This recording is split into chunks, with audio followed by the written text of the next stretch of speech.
And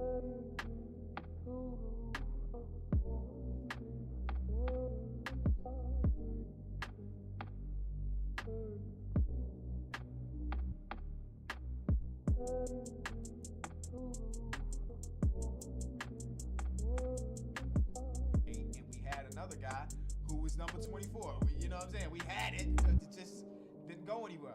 I've never even paid attention to stuff like this whenever I'm doing a rebuild, like in arena advertising. Does that ever matter to anything? I doubt it, but here it is. Can we raise the price of everything? We already in Brooklyn. It's already expensive. And ultimately, we got to figure out what our starting lineup looks like this season. Cam has to be a part of it.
Y'all hear me? Y'all can't hear me. Y'all can now.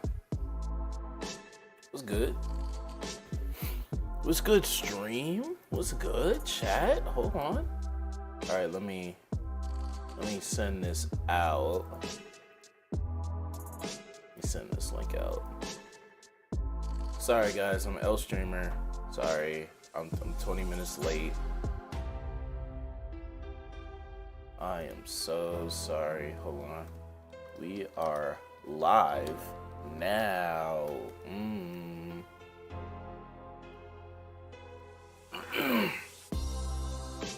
Let me put this in a few discords on, man. Give some time for the gang to traipse through, come through.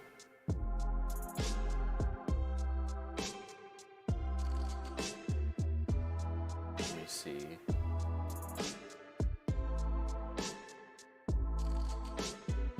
Let me see.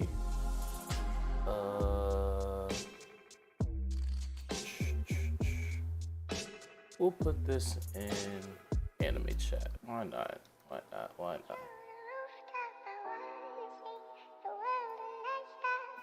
All right, how y'all doing, chat? How are y'all doing? As people are coming in, I'ma just be talking.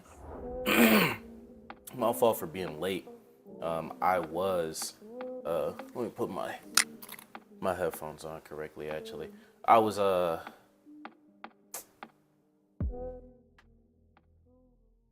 How do you call it? I was eating.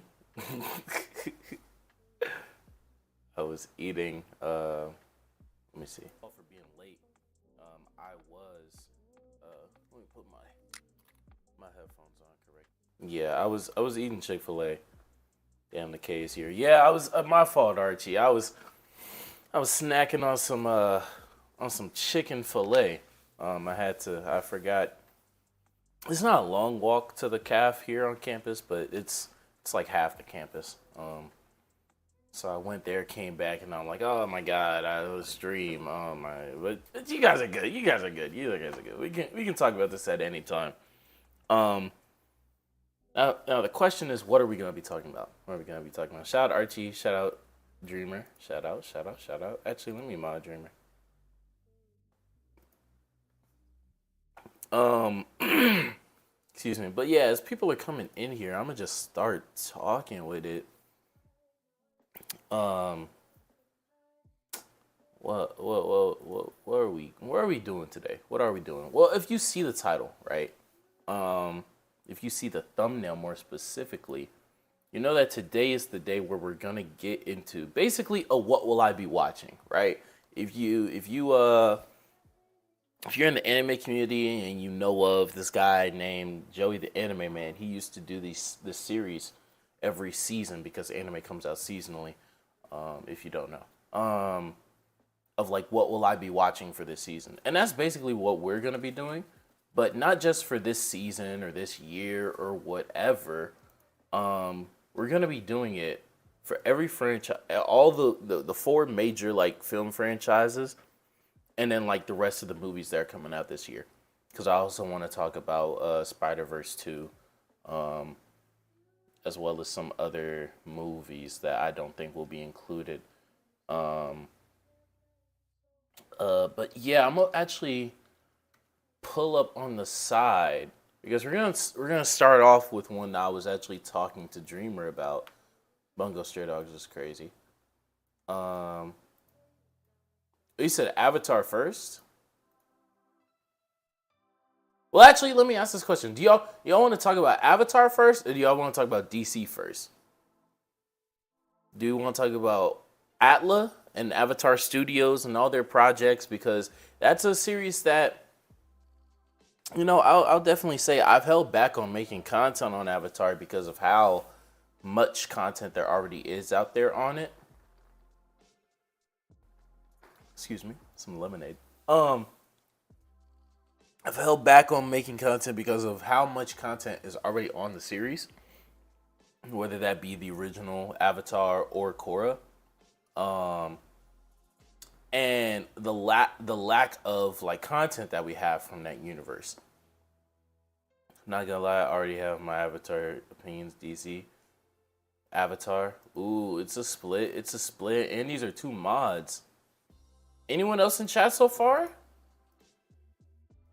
If anyone is in chat, I have no idea what's happening in DC. Okay, well, I'll do DC first. Since you have no idea what's happening, I know Dreamer knows what's happening with Avatar. So we'll get to it second. Hopefully he doesn't get mad and ban me on Twitter. Block me on Twitter, excuse me. But we'll get through the DC slate first, actually. Let me see. So James Gunn, if you don't know, DC brought in James Gunn and Peter Safran. Yeah, see, Peter Safran, that's how you say his last name. To basically be the iffy DC, we'll see. To basically be the new heads of the creative vision for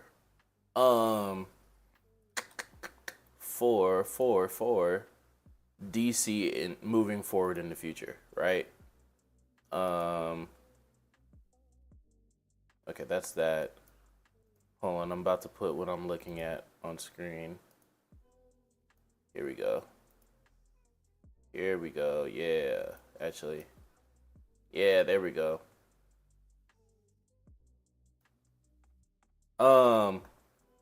And so James Gunn specifically came on and outlined his DC plans a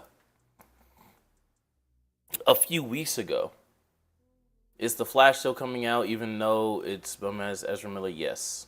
The Flash will come out. But it has been confirmed that the Flash movie will serve as the reboot of the entire DC universe, and that will be the jumping point from which James Gunn and Peter Safran will execute their vision. But they came out a few weeks ago in a Twitter video and basically explained their next like 10 projects leading up all the way till like 2027, I believe. And this is a combination of animated shorts, animated shows, live action movies, half of which are actually based directly off of comic books, which is one of the first times that we've seen this. You can watch James Gunn's video. Actually, we can. We can actually. Let's see.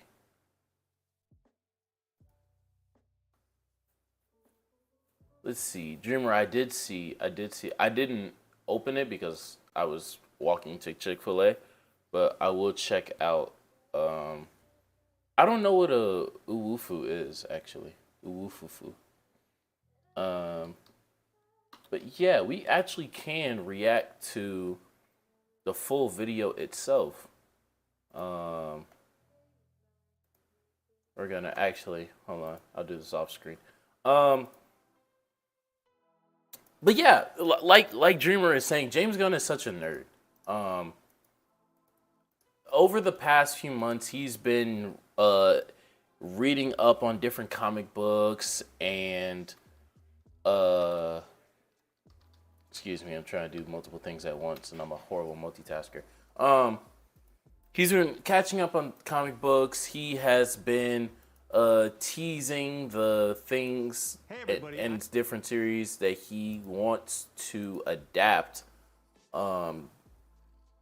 And basically, his love for comic books and just love for storytelling has been the most exciting thing about him taking over DC. Above all else, above, them finally having the guy to, I guess, be the response to Marvel's Kevin Feige and Star Wars' Dave Filoni. Shout out Dave Filoni. Oh, and Dave Filoni and I forgot Happy's name. Oh my God, I forgot Happy's name. But Jon Favreau. So James Gunn is that guy for them, and out of all of the creative directors of these massive multimedia franchises, James Gunn is easily the most marketed one. On top of being the one that seems to have the most respect for the source material, James Gunn is an active and a very avid comic book reader, supporter. He reads obscure titles all the time.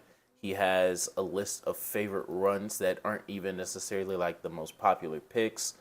And his love for characters like a Swamp Thing, and as we'll get to later, some other groups in DC's universe that aren't talked about as much, are definitely felt in his works and in his inspirations for the shows and movies that he will make. I say all that to say, it seems like DC is in good hands. And we will actually see about right now how good of hands they are in. Hey everybody, I'm James Gunn. I'm the co-CEO of DC. My fault if that was very, very loud, but I just added it. I'm about to. Hey everybody, I'm James Gunn. I'm the co-CEO of DC Studios. Bear with me, chat. Okay, so we're gonna add media source 11. Hey everybody, I'm James Gunn. I'm the co-CEO of DC Studios. So as many of you know, DC has been disconnected in film and television. Is that a good enough volume, guys? Is that volume solid? Let me know.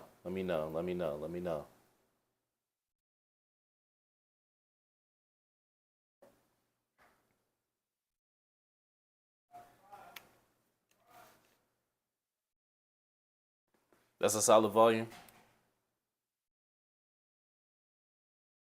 I'm waiting for 2 yeses. Archie and Dreamer, or Archie and somebody else.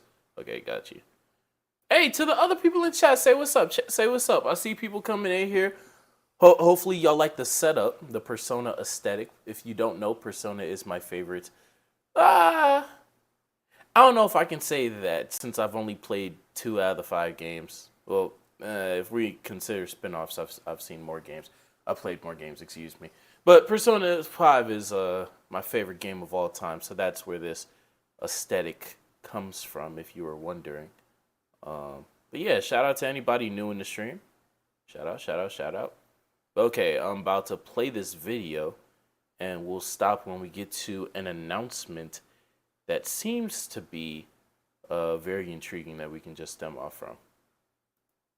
I'm James Gunn. I'm the co-CEO of DC Studios. So as many of you know, DC has been disconnected in film and television for a long time. And it's one of, which a lot of people had problems with, by the way. The fact that they've been disconnected, TV and film.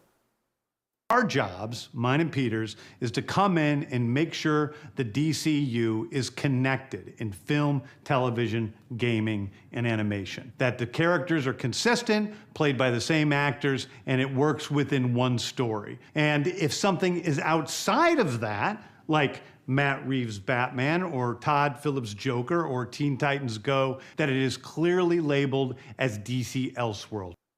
Now, this is a perfect example of James's willingness to not shy away from the source material, because in DC stories, you do have a lot of stories that take place in alternate universes, in alternate realities, that this one thing happened that causes something. The most popular example of this is Injustice, for example.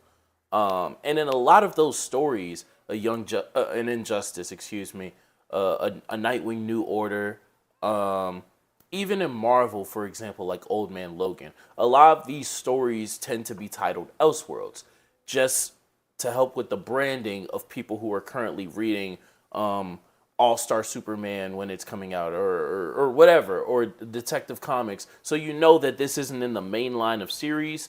They title it Elseworlds. And for James to come in, and granted, it's just branding. It could just be to strike points with the comic book nerds or whatever. But he doesn't have to do that, because the comic book nerds already watched BVS. So, and they were mad at it. Money. If all he cared about was money, he wouldn't say this. It wouldn't matter, because DC hasn't done this. Marvel doesn't do this. So that's just a little small example of his commitment to entrenching the original source material with his new vision. Archie, I really hope I don't have to watch TV shows and play video games to understand the universe. I don't know. Video games is in the universe. Archie won't be a have to watch. It's not so connecting like Marvel, where you have to watch each. Yeah, that's my takeaway of it. It's not like a Marvel in which the story is ever expansive, and in order to understand the next movie that's coming out, you have to do this. From what it sounds like, from what just that piece sounds like, and I've watched this video. I watched it when it came out. James wants to tell great stories. The chronological history of it doesn't matter. There might be some anthology series mixed in there. There might be a show or a movie in which the time, place, and moment in the universe doesn't really matter, right? Not to say they won't tell a long-standing story that will ever be evolving, but the games that he'll entrench into here, some of the animation that he'll entrench into here, not all of it is going to be built on top of each other. Sometimes it'll just be side stories. So I don't believe he'll be doing it like a Marvel. It'll more so be like a Star Wars. We're we have this 60-year-long gap of these stories, but we understand that Wonder Woman has been Wonder Woman before she joined the Justice League. We understand that Batman is older than Superman. So what was Batman doing before he met Superman? So they might make a game off of that. If they pull off the Killing Joke not animated, I will be shocked. I don't think, which granted, that I'll get to that in a second. Cardiac, did you see that producers at Warner were mad at James for dissing the previous universe? No, I did not see that, but I also don't really care. Like, do you mean the Snyderverse specifically? Or just like DC is like former management? Like, because I mean, they were a mess. People know they were a mess. And James is a person who, I won't say he's gonna keep it real or he's not gonna sugarcoat, but like he is the like I said earlier, out of the names of people who are creative directors over these multimedia franchises, a Jon Favreau, a Dave Filoni at Star Wars, forgot the guy's name at Marvel. The most likable and the most entertaining personality is James Gunn, because he's the best storyteller. He's the best. He understands the source material the best. He understands the audiences the best, and it's because out of all four of them, he's the closest to an everyman. He's the closest to just someone who knows what they want to see in a story. He just has the talent to put it on screen. The other three, I won't say Dave Filoni less so, but Jon Favreau and the guy at Marvel, first and foremost, they're businessmen. First and foremost, they are like corporate managers. They've been answering to people their whole life. They haven't been creating visions their whole life. At least that's my takeaway of it and a lot of other people's. They were basically trying to tell James Gunn it's not as easy as it makes them sound. James is a great storyteller and Peter is a great producer. They should be a good mix. And as long as they keep that in mind first and foremost, this should be a great time for them to be working together. But let's continue. Outside of the mainstream DCU continuity. Now, Peter and I have gotten pretty lucky in terms of the 4 projects that are coming out over the next year. First, we have Shazam! Fury of the Gods. Shazam has always been off kind of in his own part of the DCU, so he connects very well. That moves directly into The Flash, a fantastic movie that I really love that resets the entire DC universe. My fault. I have my earbud in to listen to this and watch this on my phone, so I don't mess up the desktop audio or anything with you guys. What's it called? But I want to talk about that. Both of these projects were already made, produced, and probably fully ready before James was even brought onto the crew. And for James to continue with the plan of allowing Shazam to go into theaters, instead of, I guess doing what they did with Batwoman, which was just completely canceling it. For him to still utilize, excuse me, because I know y'all heard that burp. I looked straight at my microphone when I burped. I'm so sorry. But for him to continue to allow the Flash movie, despite Ezra Miller's whatever the fuck he's doing, to interfere with, the overarching storytelling of the universe they wants to build, is great. It's great. Ezra's not great. He knows that. I know that. But for him to take these projects, to inherit these projects, and not tamper with their development, not tamper with their production, not tamper with the, I won't say with the release schedule, because I'm sure they were supposed to come out already. Like I said, I'm sure they're already fully produced.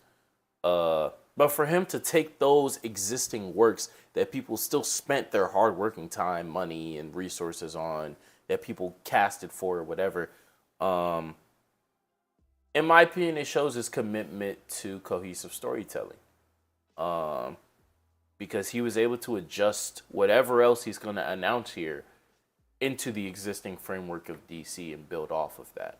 We'll see what else he's also continuing as well. Then to move into Blue Beetle, a fantastic film about a kid who's a marvelous part of the DCU, and then into Aquaman 2, which leads directly into... And he's going to finish it out, too. Like we just heard. Blue Beetle, which was a movie that a lot of us are excited for just off of the set design and the costume designs that we've seen so far. And off of the potential that a character like Jaime Reyes has, especially set up an eventual DCU that could be more so built on a different generation of heroes.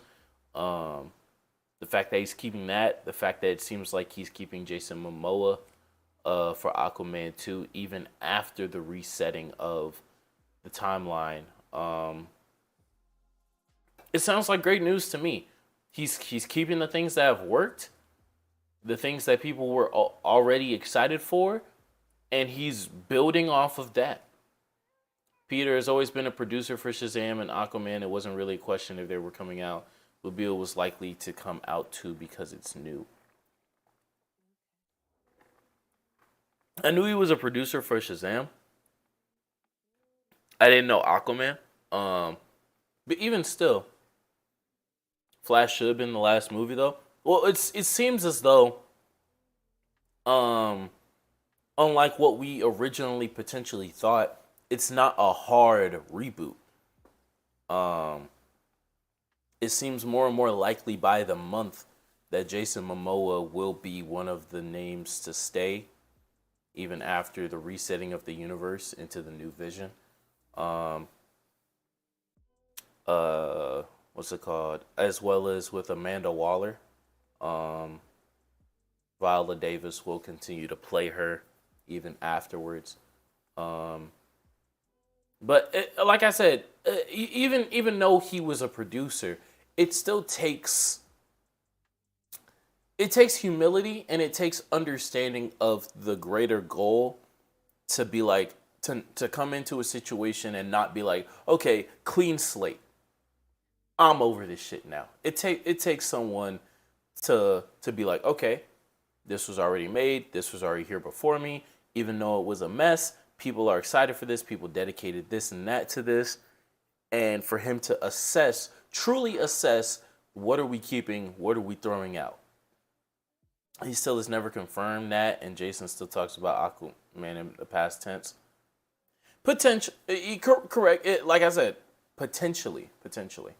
But considering the fact that Aquaman 2 is coming out afterwards, James has shown that even for the former actors of the DCU, that they still may have a place at DC. It just may not be in their original role. Considering the timing of the movie, and considering, like you said, he is on the production staff for both Shazam and Aquaman, I wouldn't put it past him that Jason would still be around. I actually think it's the opposite. It takes more balls to reset than to keep the shit still rolling. I don't believe so. I think it takes... I won't say it takes more balls. I'll say I think it's an easier creative decision to clean slate, right? And for someone like James, who we know is coming into this with his own vision of DC, I'm sure it crossed his mind quite a few times to be like, man, the shit y'all were doing before was ass. I don't even want anything connected to this. I don't. Despite, even if he was a producer, even if he was a creative director before on some of these shows or movies, I could see anyone coming into a place of like absolute creative power and being like, no, this is my show. I'm running this now. Especially with the amount of controversy that's surrounding the Flash movie. Especially with the lack of actual like press and confirmation that we had on a Blue Beetle. And especially considering the tonal inconsistency of DC so far, even with Shazam and Aquaman existing, I could see him even axing those two potentially to not even like to just reset the tone of DC. Maybe not him specifically because he did this, but I think there are people who, if they would have had the position that he did, it would have been easy for them to be like, no, this is my thing. Y'all fucked up everything before. I won't let this continue any longer. That's why he won't reset it, because it was his own piece of the shit show that's actually good. True.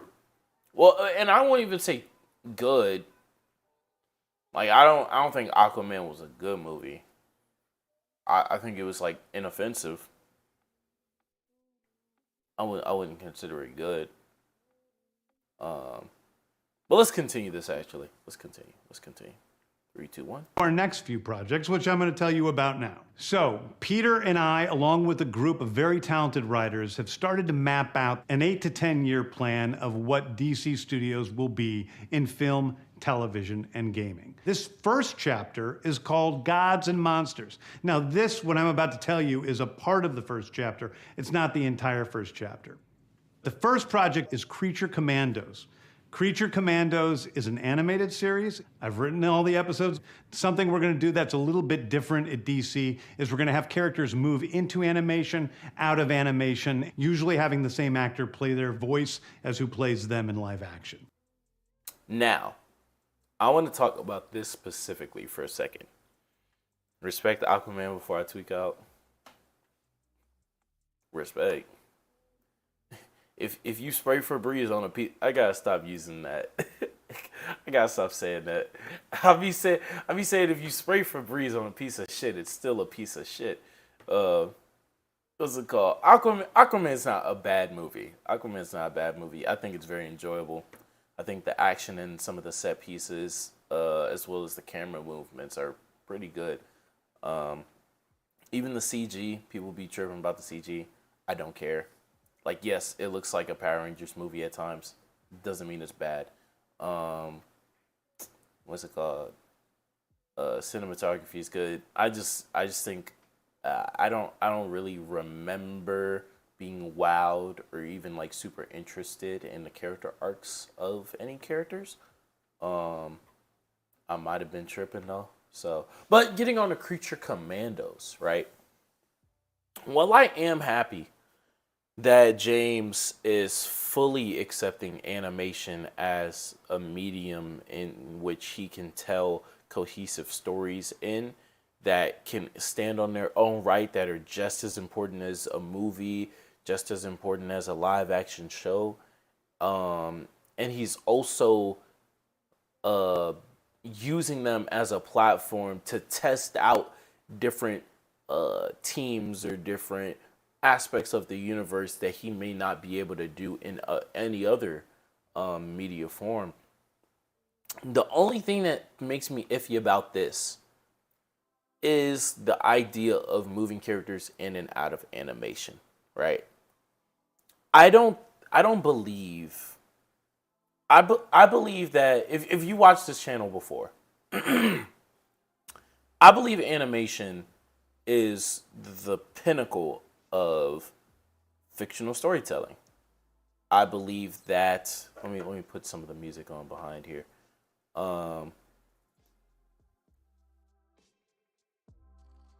There we go. I believe animation to be a medium in which you can fully express your imagination for a franchise, for a piece of media. That has almost no bounds.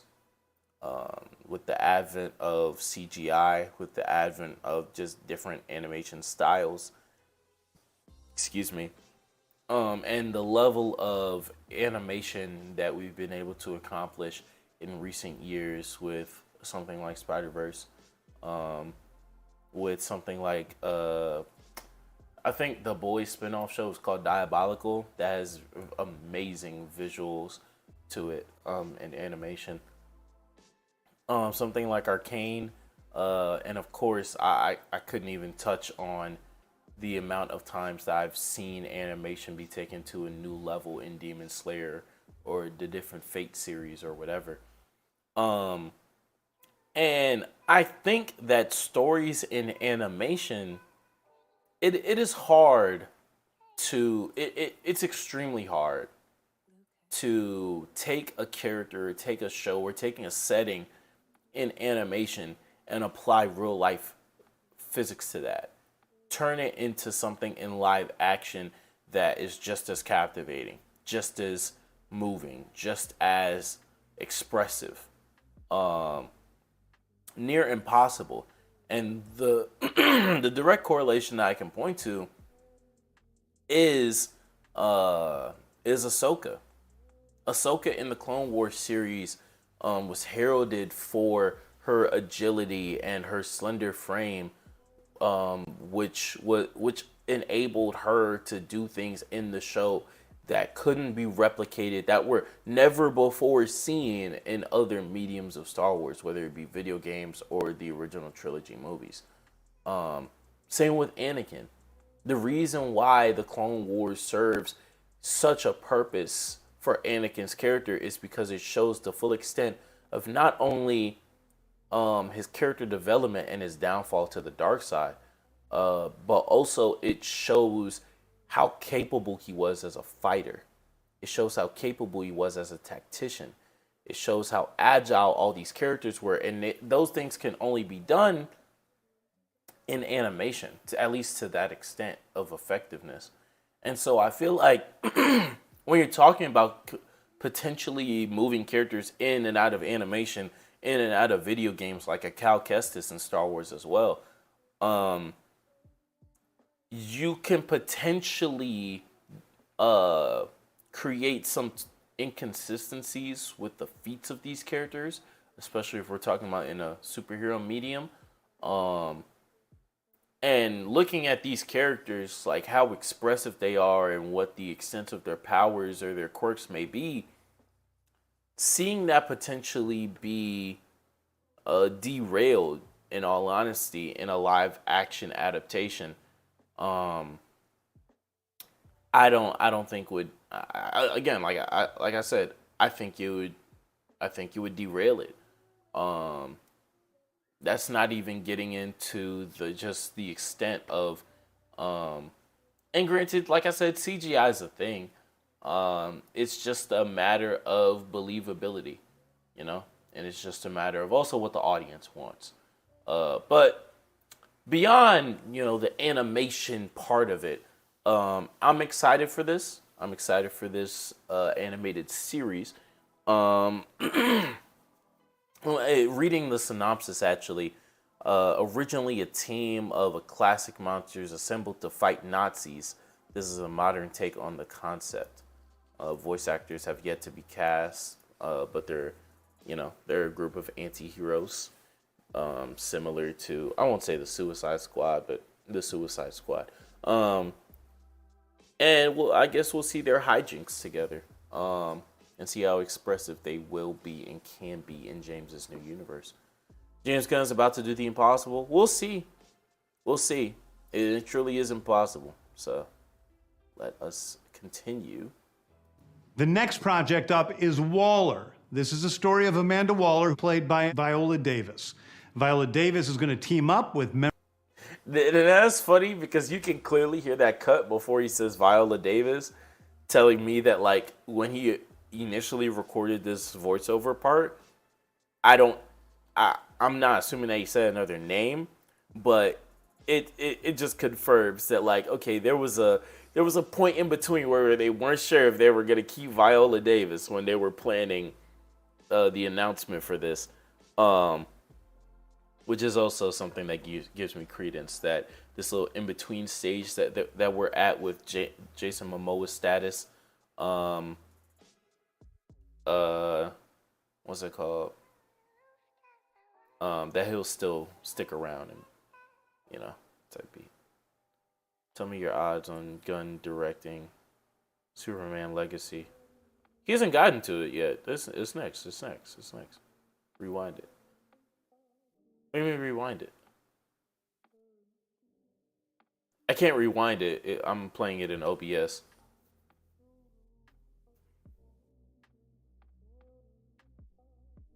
But let's hear the rest of his synopsis for Waller.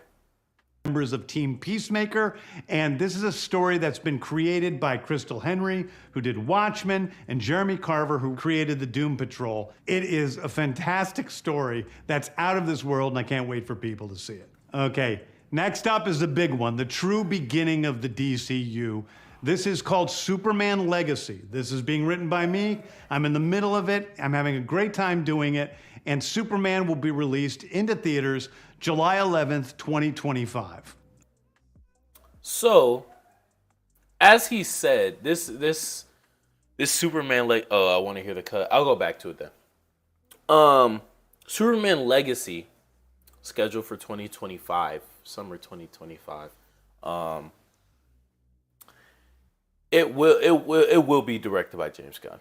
I mean, like he said, it will be the launching point for the DCU. At least out of the projects that have been yet to have been finished or been in production. Excuse me. Voice crack like shit. Shut the fuck up.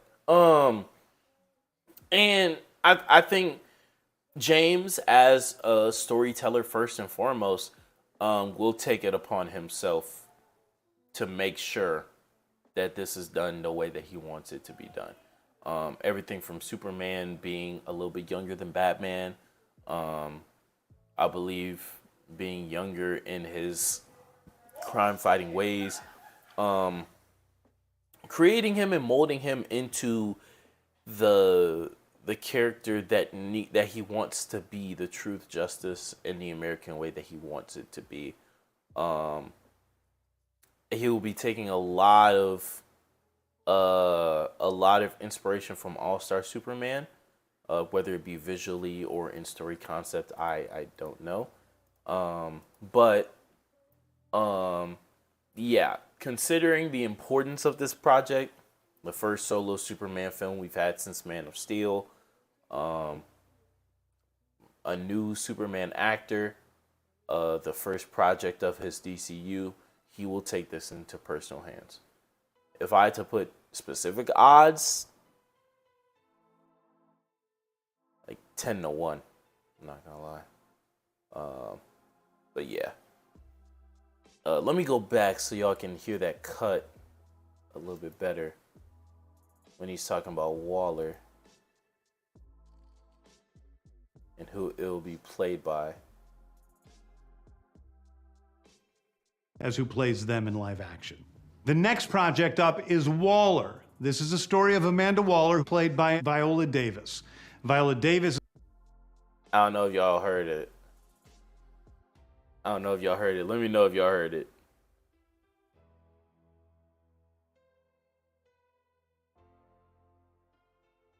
Yeah, you can hear it. Played by Viola Davis. Yeah, they didn't know they was bringing her back. They did not know if they was bringing her black ass back.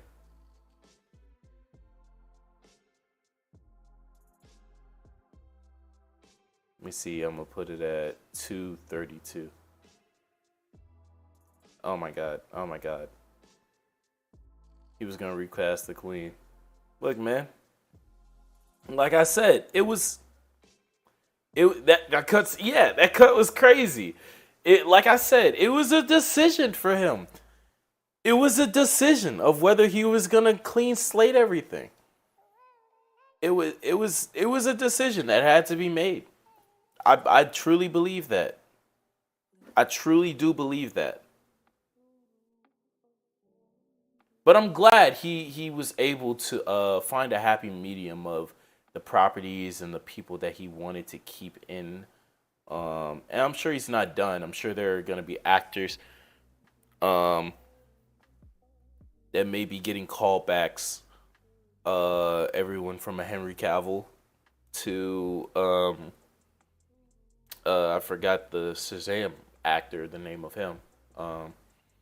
Maybe in different roles, maybe in the same roles, maybe behind the screen. Who knows? Who knows? Who knows? But I think this is where we're gonna take it over. Next thing is a big premiere HBO television series called Lanterns. This is a story of a couple of Green Lanterns, John Stewart and Hal Jordan, and we have a few other lanterns peppered in there, but this is really a terrestrial-based TV show, which is almost like True Detective with a couple of Green Lanterns who are space cops watching over Precinct Earth. In it, they discover a terrifying mystery that ties into our larger story of the DCU. Okay. I see. I've never seen True Detective. I'm assuming it's a detective show. It's probably true crime. Probably yeah. I don't know how to. I mean, I have it in my head of like what I'm assuming, like a lot of clues, a lot of mystery, a lot of like, ooh, what goes there type shit. Like less campy Sherlock Holmes probably, I'd assume. I mean, if that's what we get, that's what we get. Like, I kind of don't like James Gunn's transparency. People are going crazy over Batman appearing in a post-credit scene, and he hasn't denied, so people think it's real. I think that just comes with, like, I still like his transparency. It just lends to people's expectations. Whether that be tying things in that aren't supposed to be tied in, but also that's the opposite of that's the opposite effect of what transparency is for. Transparency is for people not to do that, for people to have trust and faith and be like, okay, I'll just wait till James makes a tweet about it because he's gonna tweet about it. So I still like his transparency. I don't want a Lantern show. I want a movie. I would want a solo Lantern movie, or I would want a Lantern team up movie. From what I know about the Green Lanterns, and even Jon Stewart specifically, I don't know if he's a strong enough character to get his solo film, especially considering the resources that I believe that James will be spending on these solo films. So I think, especially if you are going to be showcasing the character in a different genre, in a true crime detective way, in his first appearance, a multitude of characters at that. It's multiple lanterns. It's not just a solo lantern film. It's not even a duo lantern film. I mean, shit, they might have Guy Gardner in that shit. Who knows? But I don't think that being that experimental in an intro movie would be the best way to go. Especially because it isn't Elseworlds. And as of right now, DC already has 2 Elseworlds properties that are like different genre takes on their biggest properties in Batman and Joker. So doing another one with the Lanterns, granted it wouldn't be Elseworlds, but doing another non-traditional superhero movie or intro or origin story for a group of characters, I don't know.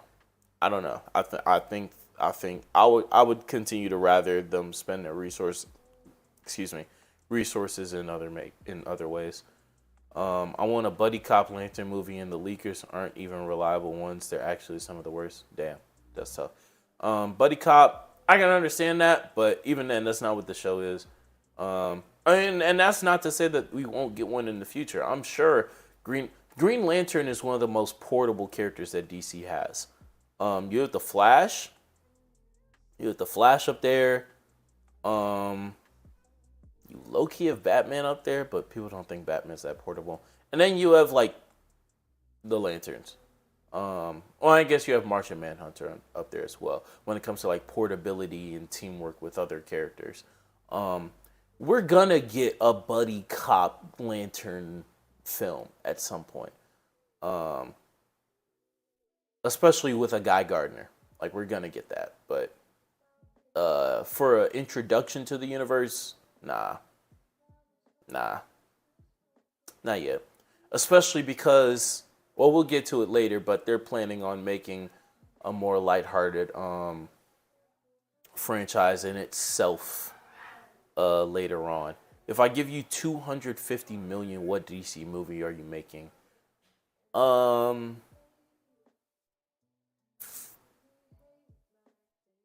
mean, this is unfair. Because I wouldn't make a movie. Even if you gave me that much money, I wouldn't make a movie. Kyle over Guy. Yeah, I don't like Guy Gardner. I don't like Guy Gardner. I also don't find Kyle to be interesting. Hal's definitely not interesting.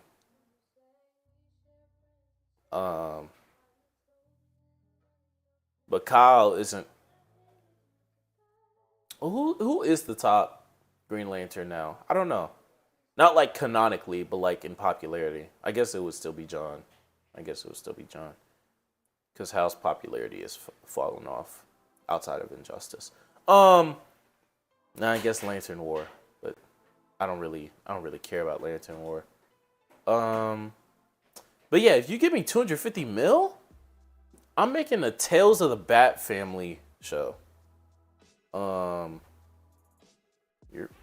making a Tales of the Bat Family show.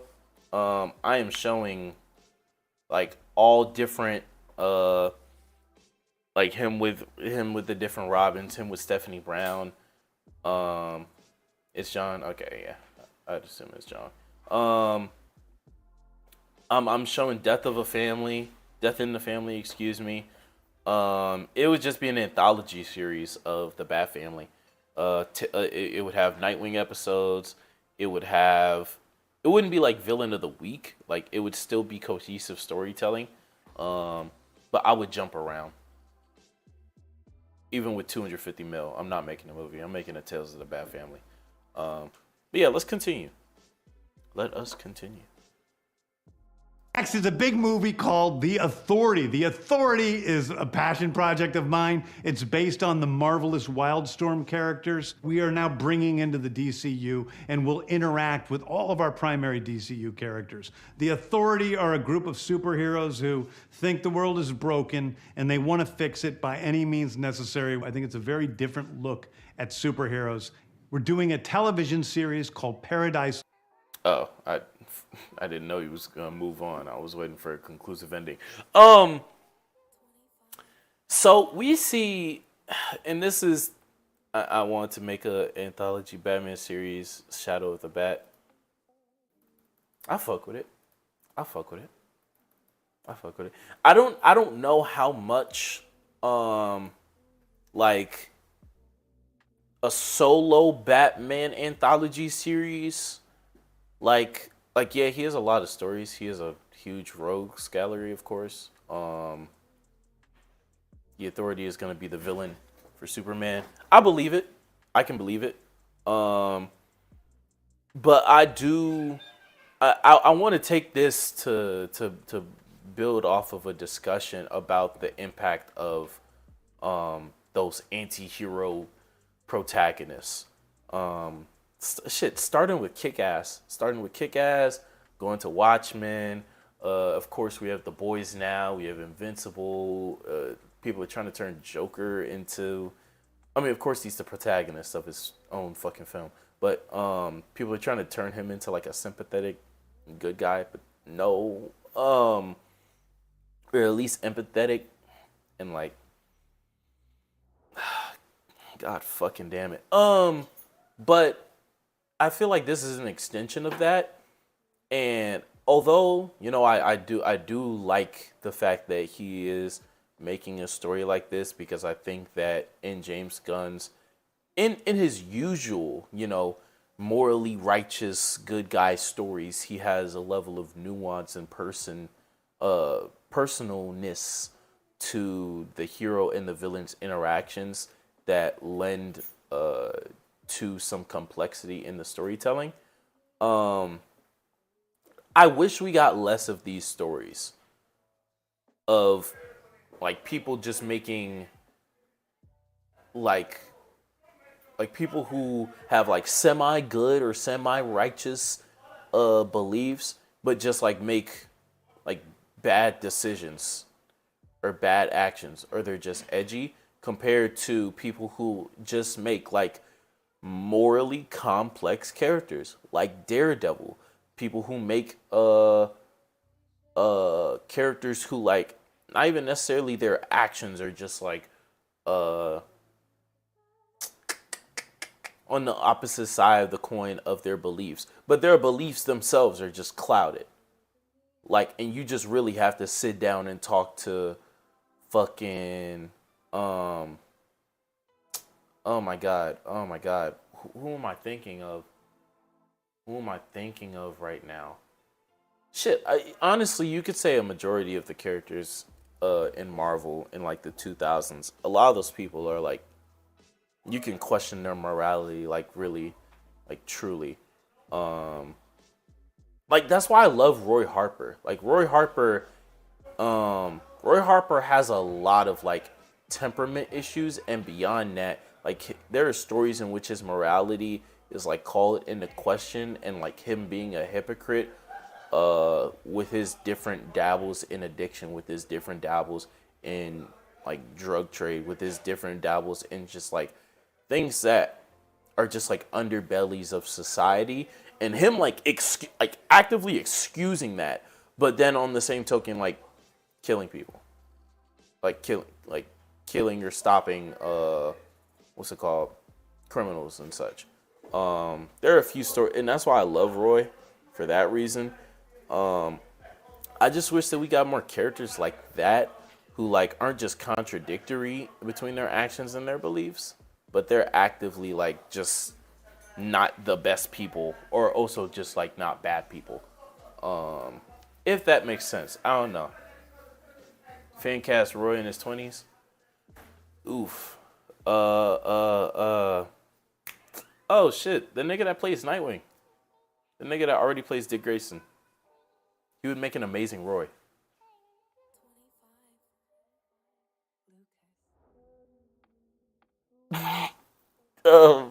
He would make an amazing Roy. Cause he's a good actor, genuinely. I forgot his name though. Oh well, I'm not pulling it up either.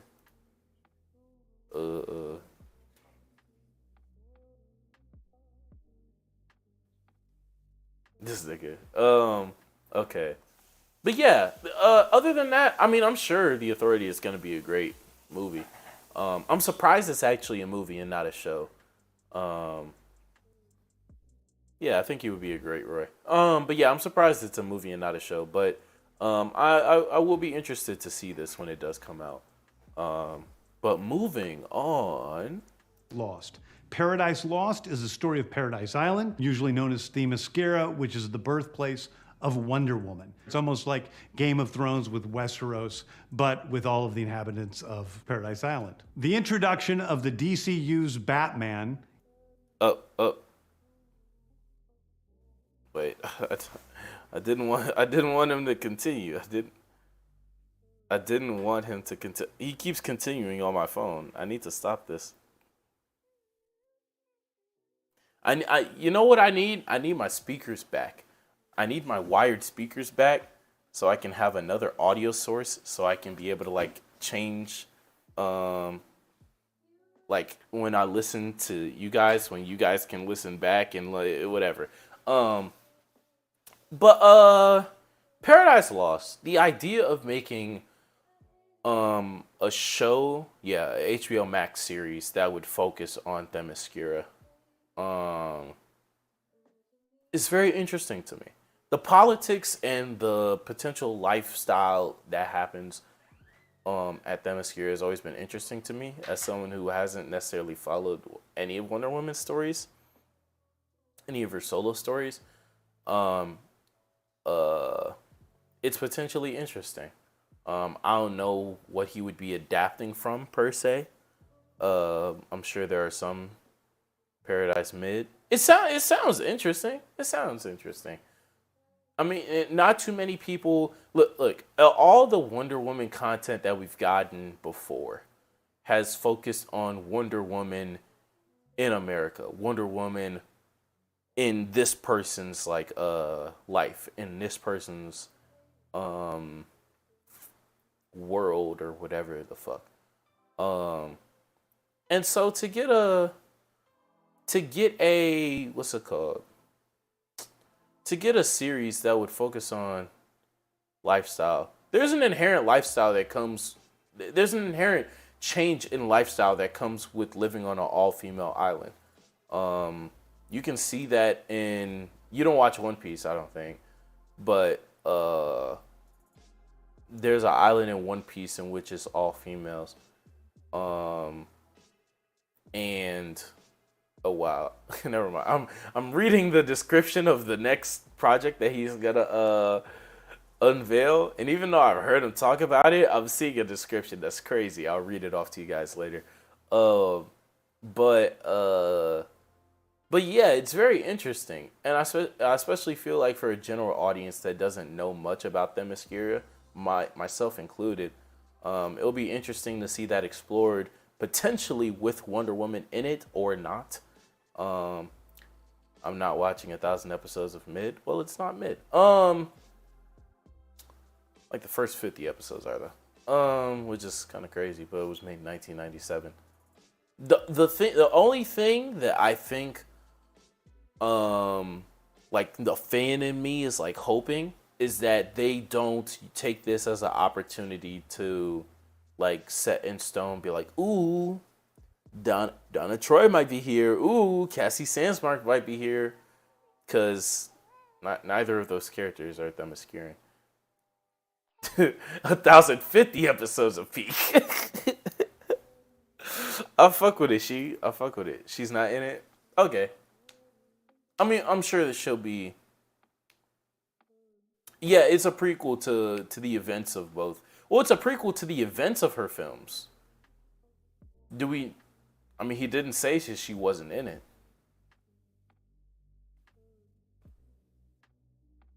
But it is a prequel to both of her films. So I wonder, I hope it ends with Wonder Woman being born from clay. That'll be a good ending. That'll be a good ending. But okay, let's continue to. I believe he already started speaking on Brave and the Bold, if I'm not mistaken. Donna could be Themysciran depending on the origin. Donna's one of the most convoluted characters I've ever read about, but nevertheless. Is The Brave and the Bold. The Brave and the Bold is the story of Batman and his actual son, Damian Wayne. This is based on Grant Morrison's great comic book run. Damian Wayne is my favorite Robin. He's a little assassin who Batman tries to get in line, and so this is the story of the two of them and the beginning of sort of the Excuse me, I'm trying to catch up my phone too. Bat family in the DCU. All right. So, to talk about the Brave and the Bold, right? First off, for anyone who doesn't know, this will be a different Batman than Robert Pattinson. As he stated at the beginning, the Batman sequel, which seems like Peter will be more involved in. What's it called? Will be an Elseworld storyline, so that will have nothing to do with the Brave and the Bold.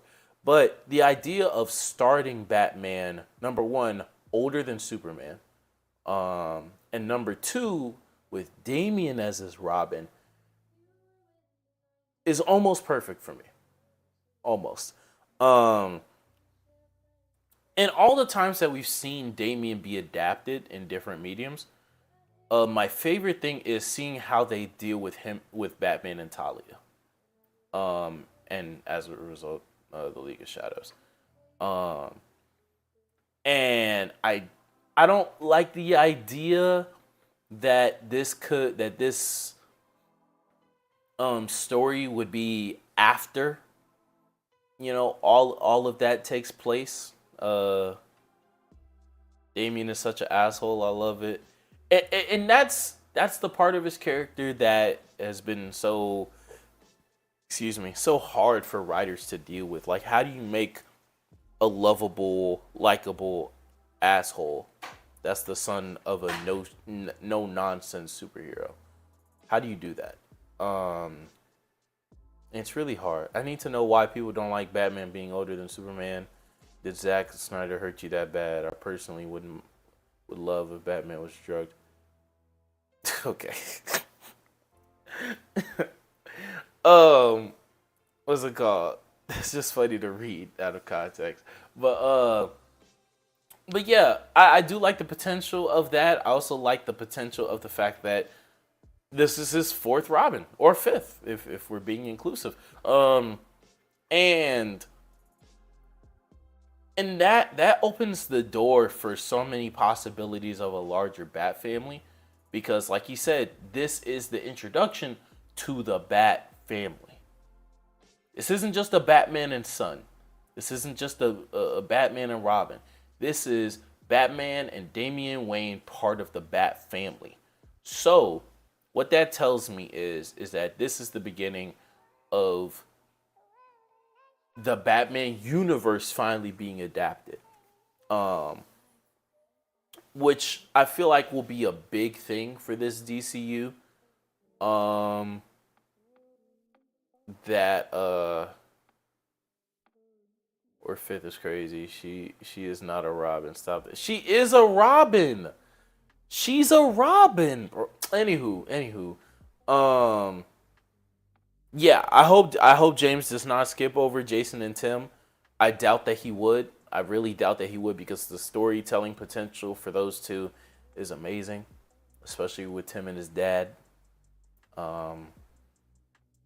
Especially with a potential Jason and the Outlaws. Especially, I mean, Dick better not just be like off on his own, doing shit, doing whatever the fuck, and never be touched on throughout this entire run. But yeah, it opens, and it touches on what Archie was talking about earlier, where he hopes that he doesn't have to play every video game or watch every animated short to know that what's it called? That to know what happens in the universe, right? And granted, yes, if you were to make a Red Hood and the Outlaws versus Batman video game, technically, in order to know what happened with Jason and Batman, you would have to play that game, yes. But with having this gap between like a potential start of Batman and where we are now, it opens up so much for like not Elseworlds, but like out of main movie continuity for you to toy around with and make a game on, make an anthology series on the Tales of Batman, the Ghosts of the Bat, the Tales of the Bat Family. It does so much to open up the world into something that can be as malleable as James wants it to be. So that's that. She's a Batgirl.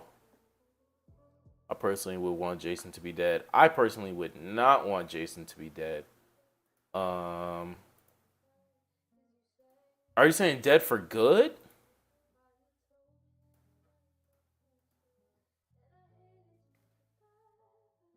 Are you saying dead for good? Hold on.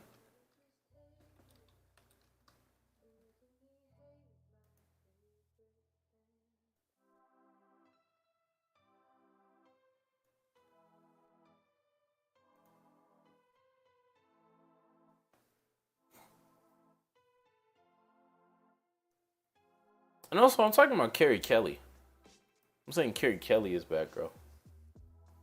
I mean, not Batgirl. Robin, excuse me.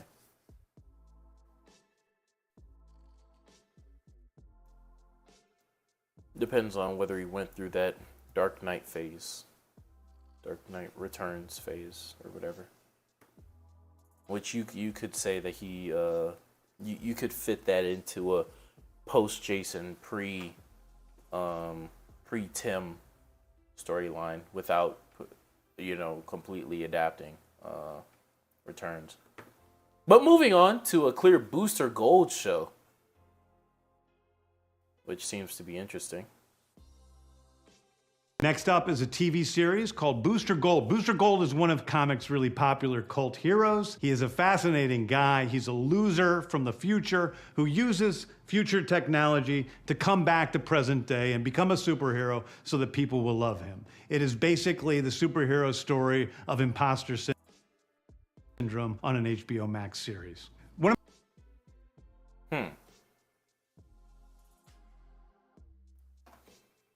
The thing about Booster Gold is that Booster Gold could be used in a lot of interesting ways. And he has been in some comics. People hate Heroes in Crisis. I love Heroes in Crisis. Specifically because of how it uses Booster. And how it questions the superhero community. Now, does it do it in the best way? You could argue no. Dark Knight Returns is not canon anyway. But it doesn't have to be not canon. It can be canon. It can be. Brain Blast. You could have a short series of Damian hunting down the previous Robins and Batgirls just to get beat by every single one. You could, because that's something that Damian would do. Be like, I heard about this dick. And then he just gets his ass beat by Nightwing. That shit would be funny. Or it would start with like him hearing about how Jason Todd became Red Hood, and then he tried to go hunt down Red Hood, and then it turns out that Red Hood and Batman already did their fighting and shit, already did their philosophical conflict, and now Jason is leading a team called the Outlaws, and that becomes his show. And then he starts to question and be like, "Oh man, blah blah blah blah blah. I heard about this Tim guy. Oh no, I saw someone with a rip-off Robin costume in this part of Gotham. Let me go see what that's about." And then you go see that Tim is being Red Robin, and he's like leading the Titans, the Teen Titans. And then you have Tim and his Teen Titans. And then he goes to Bloodhaven. What's it called? And he just meets Dick Grayson, and then Dick Grayson gets a movie. Clipped. Are you talking about, I heard about this dick? That was crazy. That was a crazy thing for me to say, but y'all are used to that on these streams. Let's finish off. I think we have two more things for James to announce. My favorite comic book series from last year was Tom King's run on Supergirl, Woman of Tomorrow. And so we're going to turn that into a big science fiction epic film. Now, Superman is a guy who was sent to Earth and raised by loving parents, whereas Supergirl in this story, she is a character who was raised on a chunk of Krypton. She watched everybody around her perish in some terrible way, so she's a much more jaded character. And that brings... Now, I haven't read Tom King's miniseries, Supergirl, Women of Tomorrow. But I know enough about, the disparities between Supergirl's origin and Superman's origin to know that I believe that James could really do this character justice. James does trauma the best. The best out of any comic book James Gunn just announced that he is not casting George Clooney. Wait.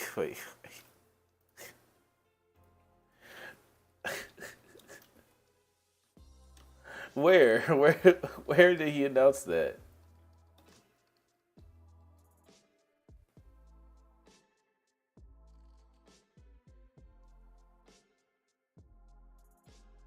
Because yesterday it was said that, well,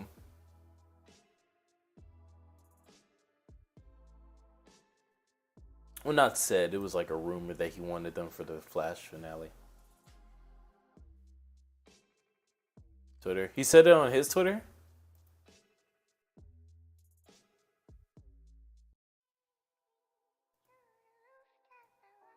Let me see.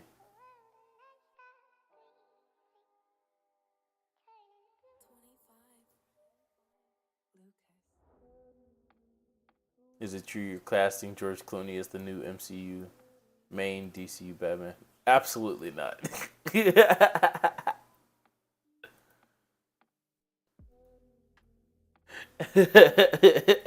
That's funny. That's funny. That's funny, and that's sad that someone asked him that. Let me show y'all just in case.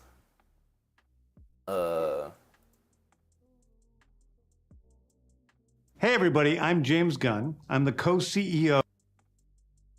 Oh, y'all can't see the side extension when I do that? Dang, y'all can't see that. Hey, everybody, I'm James Gunn.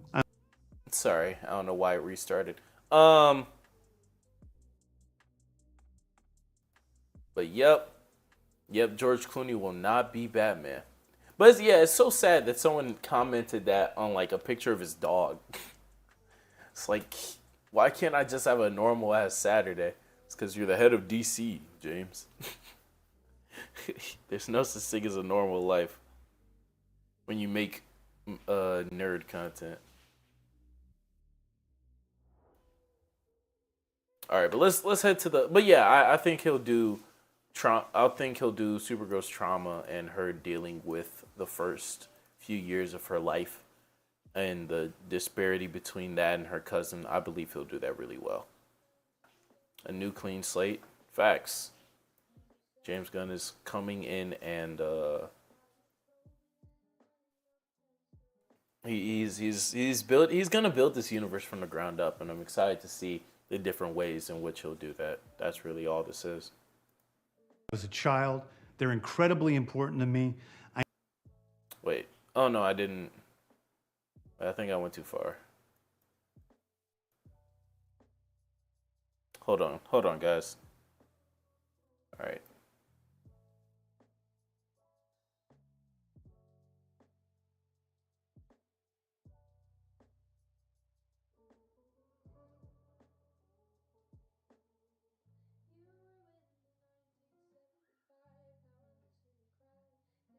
Because I'm trying to line it up with my phone.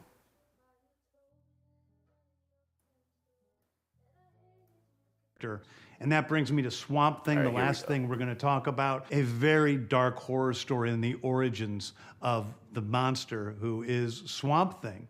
And although it's totally outside of the rest of the DCU, it will still feed into the rest of the stories. Anyway, those are the... All right. So I'm reading this synopsis. It seems like it'll be a horror film that promises to close out the first part of the first chapter. I fuck with it. I know he's been a big fan of Swamp Thing, and apparently there's nuance to his character that a lot of people don't understand. I've personally been more of a fan of the potential of someone like a Clayface in Batman's Rogues that deserves more screen time, or just screen time in general. He has some cool designs in some versions. I saw some of the art that was associated with the Swamp Thing project. And it seems promising. This isn't the whole first chapter. Oh yeah, that's why it said the first part of the first chapter, or at least what he's detailed so far. It might not even be the first part. Yeah, I fuck with Clayface. When last time I was reading Detective Comics, he was like joining basically the Bat team. which I didn't like that, but I did like his nuance.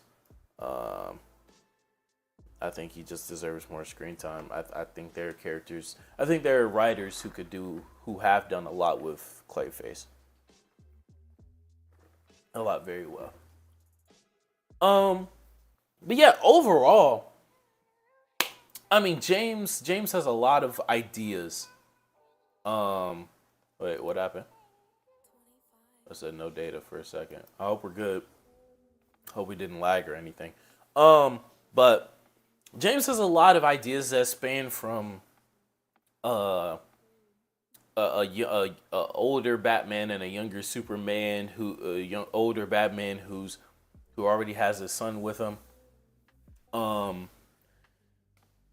Creating more of a Lantern show rather than a buddy cop Lantern film, introducing Booster Gold at the start, and also not integrating him with Blue Beetle off the start, or at least not explicitly doing that as of right now. I hope Batista will be in a DC film now. For sure, I believe he will be. Yeah, he's proven himself to be a very capable and entertaining actor that, you know, can be in a and honestly, I won't even say serious role for James Gunn, because James Gunn doesn't necessarily need him to be in a serious role, but and he'll use him to his best ability. So I believe he'll upgrade to be in a full length film for DC. But yeah, I like the direction that he's going in. I mean, it's a nice mix of familiarity, trying out new ideas, of course, not subverting, but like going away from the superhero genre of stories that we've gotten over the past decade. He's being very experimental with the types of stories that he wants to tell. Seems like his main goal is to categorize things the way they need to be and put things into place to build into his universe. The only thing that from this early on that he outright said will tie into an overall big bad is the Lanterns show. Beyond that, everything seems to be a stepping stone and an introduction. And I'm glad that he is taking it slow despite this being a 5 to 7 year plan. Yeah, let me know what y'all think of it. Because regardless of a Snyderverse, regardless of what Warner Bros has had in store for us previously, regardless of the Flash and like the 4 DC projects we're gonna get this year, the future of DC is in that video we just finished, and in the white tips of James Gunn's hair. So Batista is an actor, not a wrestler. He's a former wrestler. 6 out of 10. If I had to give it a number score, 8 out of 10. I still have my gripes with the plans for moving characters in and out of animation. I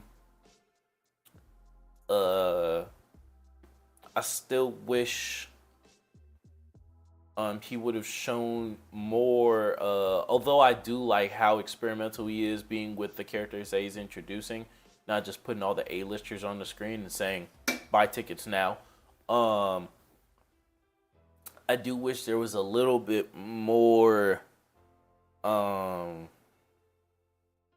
establishment of the heroes that for sure will be prevalent throughout the universe. Beyond Bats, Soups, and I don't know which Lantern. I don't know of any other character that for sure will be on his Justice League roster, although he might even change that shit. So who knows, for all we know. Does James Gunn dye his hair white? Is James Gunn white? He should have announced Arrow Season 9. If Arrow comes back, I have nothing to say. Arrow just shouldn't come back. It just shouldn't. Is James Gunn's hair It is. Hold on. Is James Gunn's hair dyed?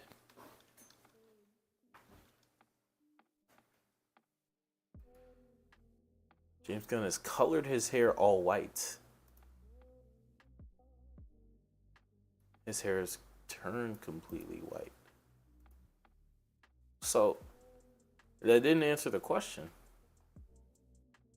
I'm assuming it's dyed. I'm rewatching Arrow right now. Arrow was solid for a time, but nah.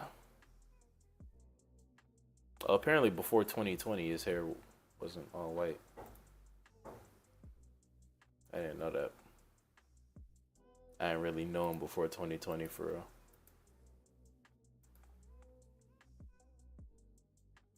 You cannot tell me this isn't peak superhero television.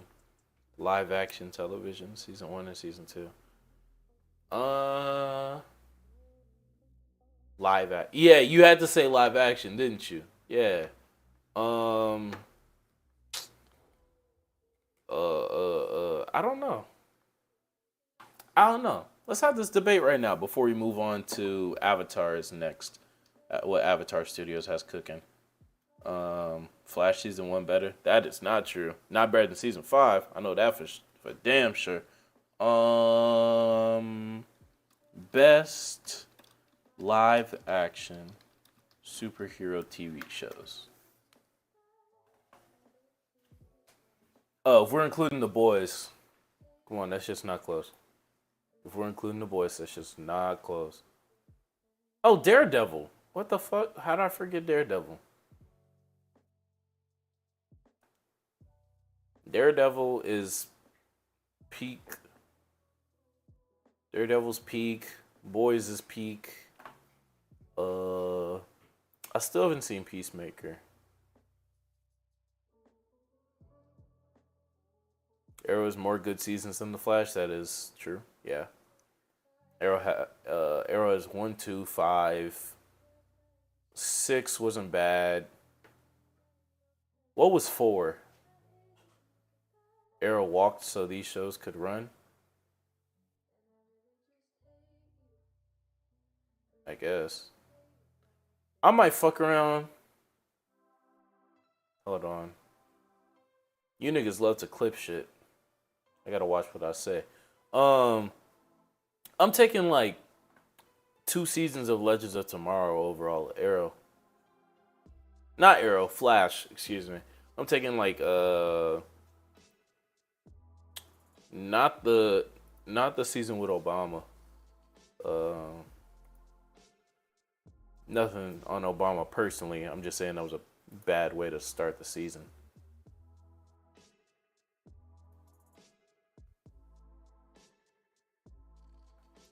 It was 1 season. I think it might have been this one. Yeah, season 2. I'm taking season 2 of Legends over Flash. Over any season of The Flash. Was it season 4? When was the last time I watched Legends? Was it freshman year or sophomore year?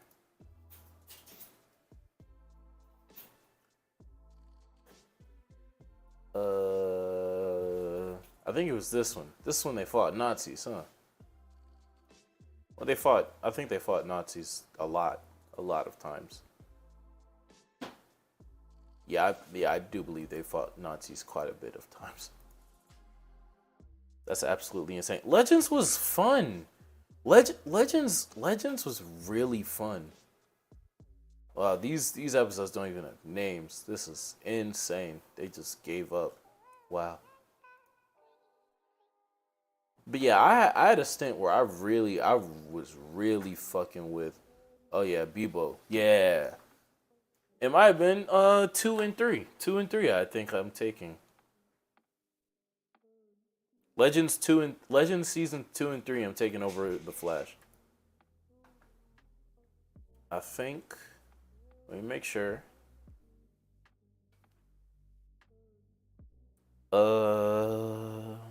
Yeah. Legends season 2 and 3. Is that a W take, guys? Can I make the video? Can I make y'all, hey, look, let me tell y'all now. If y'all ever see me make a Legends of Tomorrow video, just know I'm creatively bankrupt. Just know. Just know. There's no other explanation other than I give up. Don't make the video. I won't watch. There's nothing to talk about with Legends. Like I said, it's just fun. L take? This is not an L take. What you want to see the oh shit, we found this scientist in the fucking timeline. Oh, he joined our team. Oops, he's evil. Oh, now he's gonna try to kill Barry's parents. Oh, he's gonna kidnap. He's gonna threaten to fuck with Iris again. Oh my god. Oh, you want to see that shit for another 5 seasons? Because that's all Flash is after, like, season 2. It's just Eobard Thawne plus Iris West being annoying. Let me stop. Let me stop. Let me stop. Oh, shit. You just described Legends. No, I did not. No, literally a time travel show. Do you know how much shit can happen in a time travel show, nigga? Now, granted, I did just say that they fought Nazis like 4 times. Great, right? But, like, there's a lot of unique ways you can fight Nazis. You know? And you can never have too much fuck Nazi propaganda. So, like, I'm cool with it. Me personally. Now, if you're I don't want to destroy this channel, but if you're Kanye, then I guess you wouldn't be too happy with fighting Nazis all the time. But anybody else, you know what, let's move on. Let's unique ways that they didn't use. Look, man. If it ain't broke, don't fucking fix it. And you can't use that argument for Flash, because niggas have been complaining about that shit since 2015.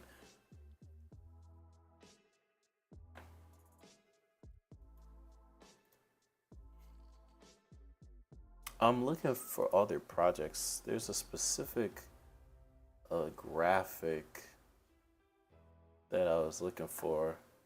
Hold on, I'll switch to this so I can look for it. The way I fight Nazis is not listen to Kanye's music. Well, that's a good one. That's you're putting your foot in the ground on that one. Did I send it to myself? I did not send it to myself. Am I a dumbass? Don't answer that question, chat.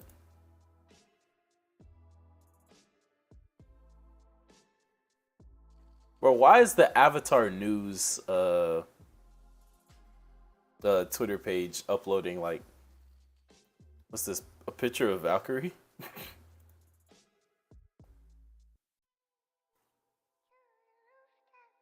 Oh no, that's the actress that's gonna play Ty Lee. She looks exactly like Valkyrie? Oh my god. Valkyrie, excuse me.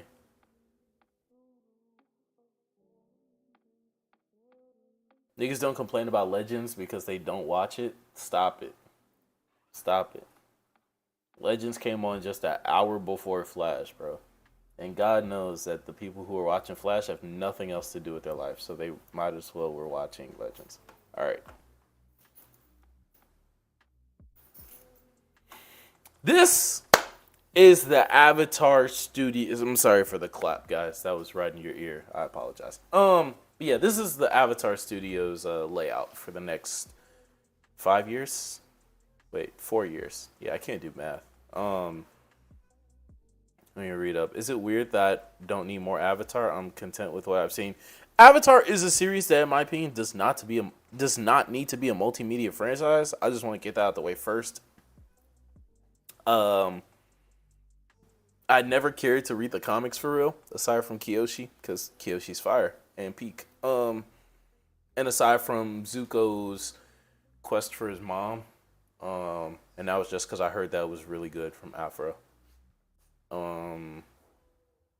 Before you talk about any Avatar news, what element are you picking to ban? Water, because I love Katara.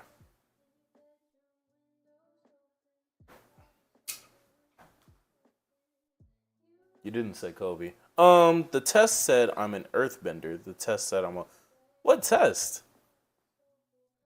Oh, y'all be doing them what element are you tests that the middle school girls be taking? You two grown ass men, y'all be taking them tests? What's your horoscope? Let me ask you that.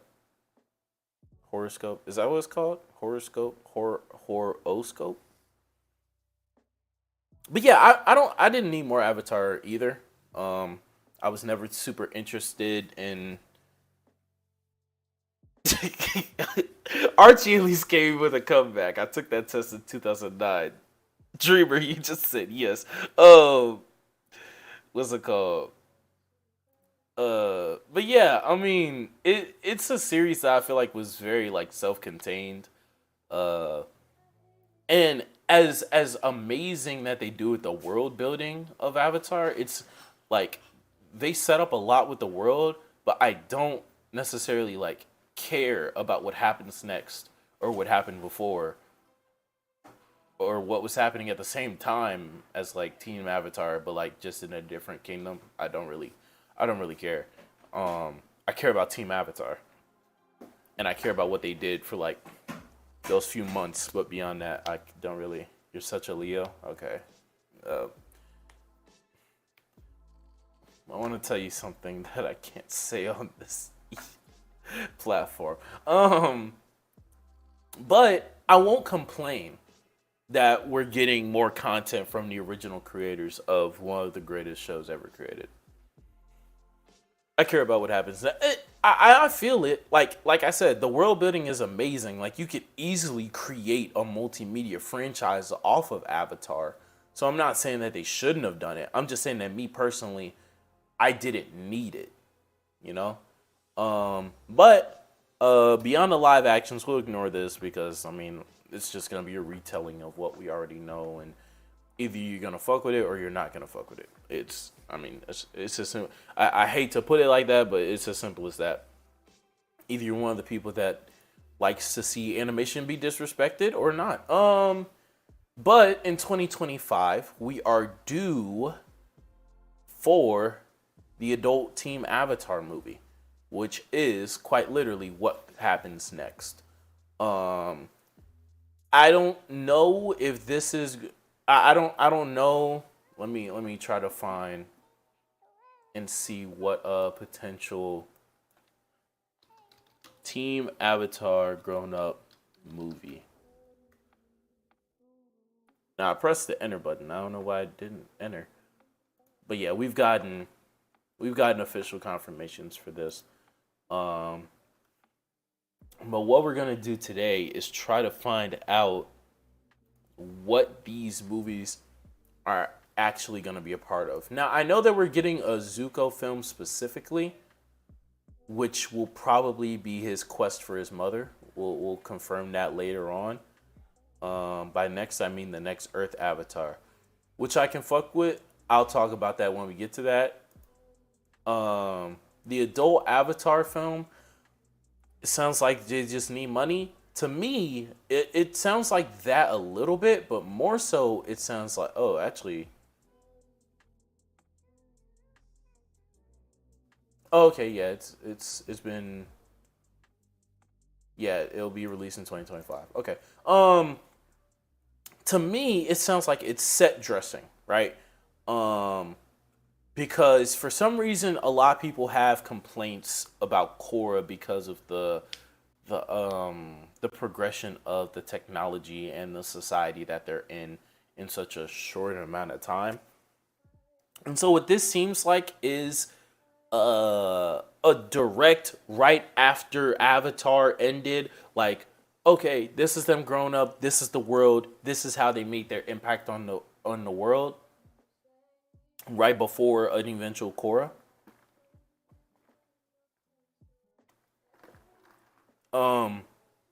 There's also the potential for like a young, I forgot the name of Aang's kid. I keep thinking Sozin. No, it's not Sozin.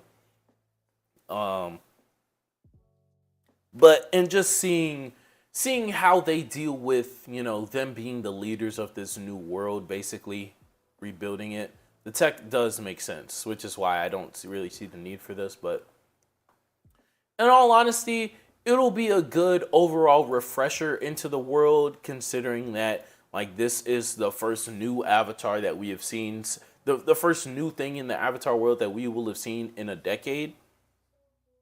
So reintroducing us to the world through the lens of characters that we're already relatively familiar with, as well as giving the writers a good jumping off point of like them going back into this world that they created. It'll be a good jumping off point. Do I think it's necessary? Not necessarily, but I do fuck with it. I do fuck with it from a writing standpoint, from a world building standpoint. I suppose I see the need for it, you know, or I can see the need for it. Excuse me. Do you think Aang is a bad papa? I think Aang.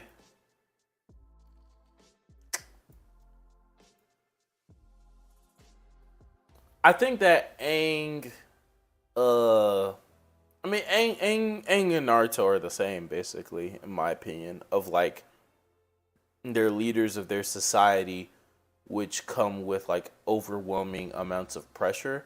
And it's like the Jedi argument of like, okay, if you're gonna be this ultimate peacekeeper and politician and diplomat and blah blah blah blah blah and family man, something's gonna suffer. Like we see it in the opposite direction all the time of like these of Minato choosing basically, like if you were to boil it down to its most basic point of like protecting his child over protecting his village. I mean, which is kind of a stupid thing to say, but I mean, some people could say that. It's just an opposite end for a Naruto or for Aang, in my opinion. I definitely don't want an Avatar with more tech than they already have shown. If I do watch more Avatar, but that could be an interesting story point. Technology taking over the world and bending becoming extinct. That should have been more of a talking point in Korra. That should have been. But that could be what this movie is as well. It could be. It could be. But next, later in 2025, which will probably eventually be 2026, the Earthbending Avatar. Now, this Avatar, I actually have a video that I want to watch about this. Shout out us. Facts. Naturally, this is, if you're wondering, this is what's on my YouTube homepage. Shout out Damo. It's his birthday today. Shout out my boy, bro. I done been talking to and I consider myself friends with Damo for a few years now. I've talked to him through some pretty rough times. What's the point of more tech? Because what's the point of an Avatar with tech? I mean, technology is going to develop. I mean, they had forms of technology in the Avatar world. It was just primitive. So that has to grow. Especially if, like,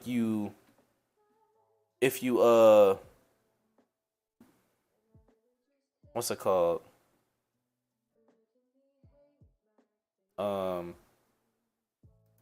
If you're putting these characters in a position of power in this world where they're trying to develop the world,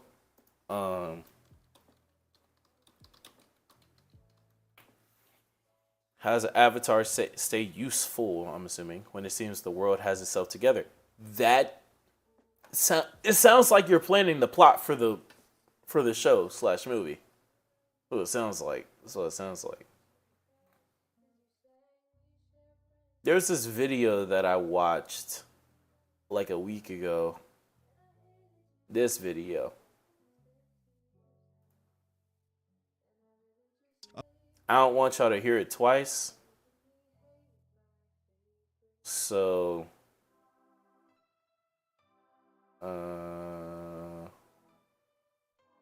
we go. I think this is the part where he was talking about the next Earth Avatar. You didn't know I'm a leaker? Okay. But let's watch this segment of this video because I think he explains it more than I could / will. I'll mute myself. How rough that was. Now, I really liked Korra, but there were a lot of difficult moments to get through. It seems like the creators always wanted to make more of a sci-fi-like series, sort of similar to Cowboy Bebop. Even looking at the ATLA concept art, you can see it. I feel like there is a chance we get this futuristic sci-fi Avatar series, which, if it's done perfectly, it can work. I just personally don't want it. Even a Did y'all hear that with Echo? Actually, let me see. more of a sci-fi-like series, sort of similar. Okay, yeah, there wasn't any echo. But continuing. Modern day Avatar is risky. They'll inevitably have to touch upon some political things like they did in Korra, which, according to most people, they didn't really do that well. The future of Avatar is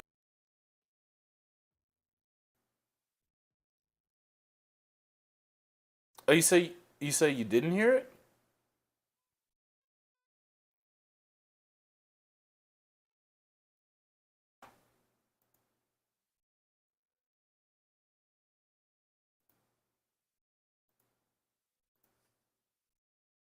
Let me know if y'all could hear that, if y'all heard that, like, right.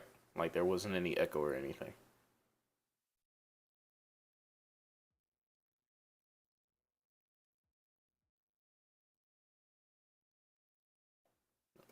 Let me know. Let me turn the music back on.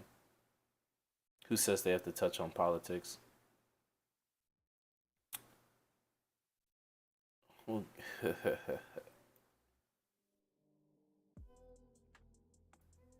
Okay, no echo. Got it. But yeah, basically that.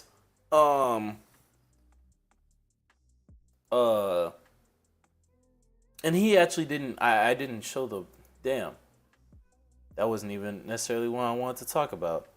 But basically, there are elements of Korra that will be taken to a even further extent in this new Avatar series. Everything from the technology to the politics, in my opinion. Because I think that's one of the most interesting parts of Avatar, even the original Avatar. It's one of the more interesting parts of Korra as well. They just don't handle it correctly, especially when they start to make communism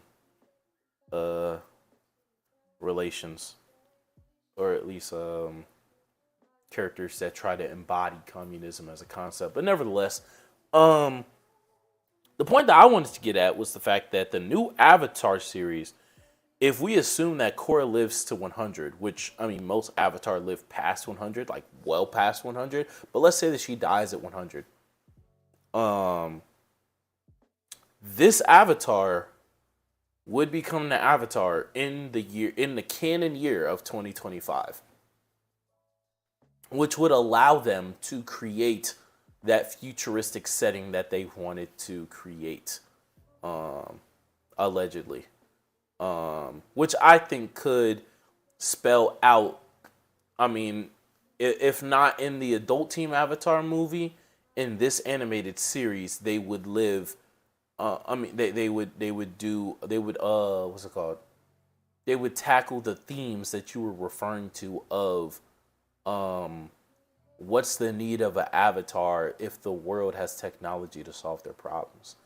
Especially if they like not only set it in the year 2025, but they like adapt our year of 2025 of like people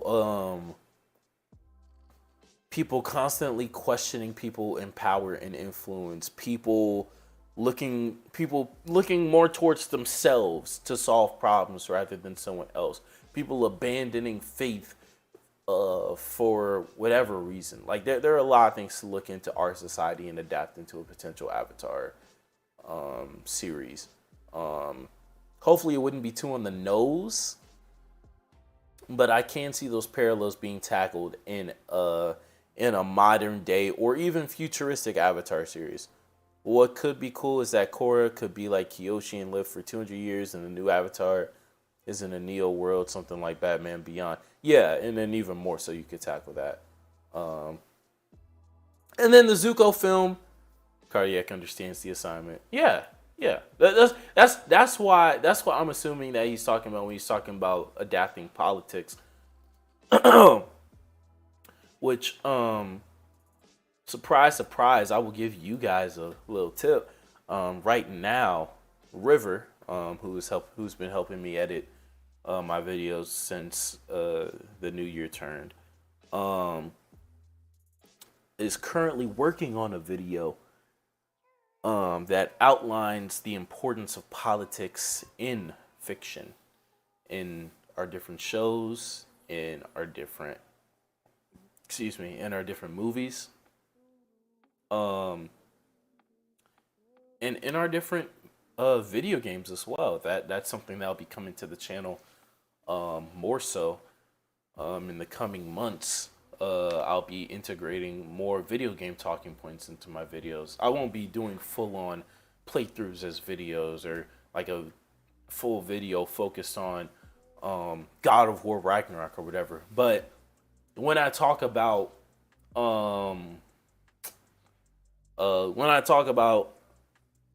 X idea in fiction, X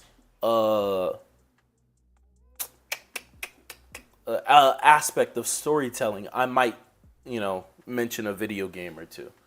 And it'll be video games. I'll gauge you guys' interest more as the months come, to see like what genres and types of games you guys play, so I can play those if I haven't already, or integrate them in ways into the videos that'll be more natural and more likely for you guys to enjoy them. But yeah, that last Zuko film, Avatar Zuko film, I'm assuming it's gonna be on him finding his mom, focusing on Zuko.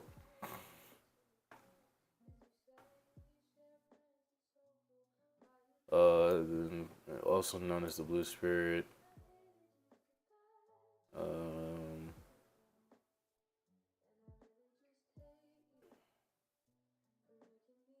There was a time that he joined. Oh, this is just describing what Avatar is, I guess. Politics. I don't necessarily just mean governmental politics. I'm talking about things like race relations, representation.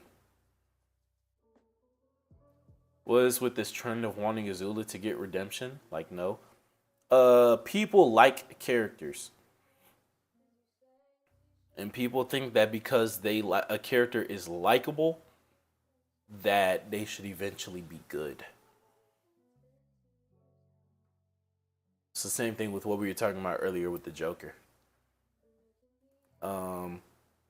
What else? So we talked about DC, right? I don't have Avatar up here. I have Disney Plus and Star Wars up here. Well, that's basically the same thing. So let's go through the Star Wars projects after a quick moment, because I do have to go pee. So I will turn on a video. Let me see. What video do you guys want to watch?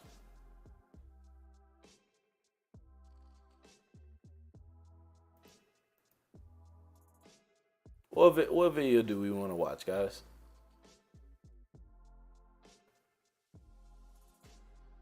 This is Archie's video that I have to watch. It's his tier list video. I actually already finished this. You know what? You know what I'm gonna do? Actually, we're just gonna watch that video from earlier. They like her for being a villain. Yeah, but they don't know why they like her.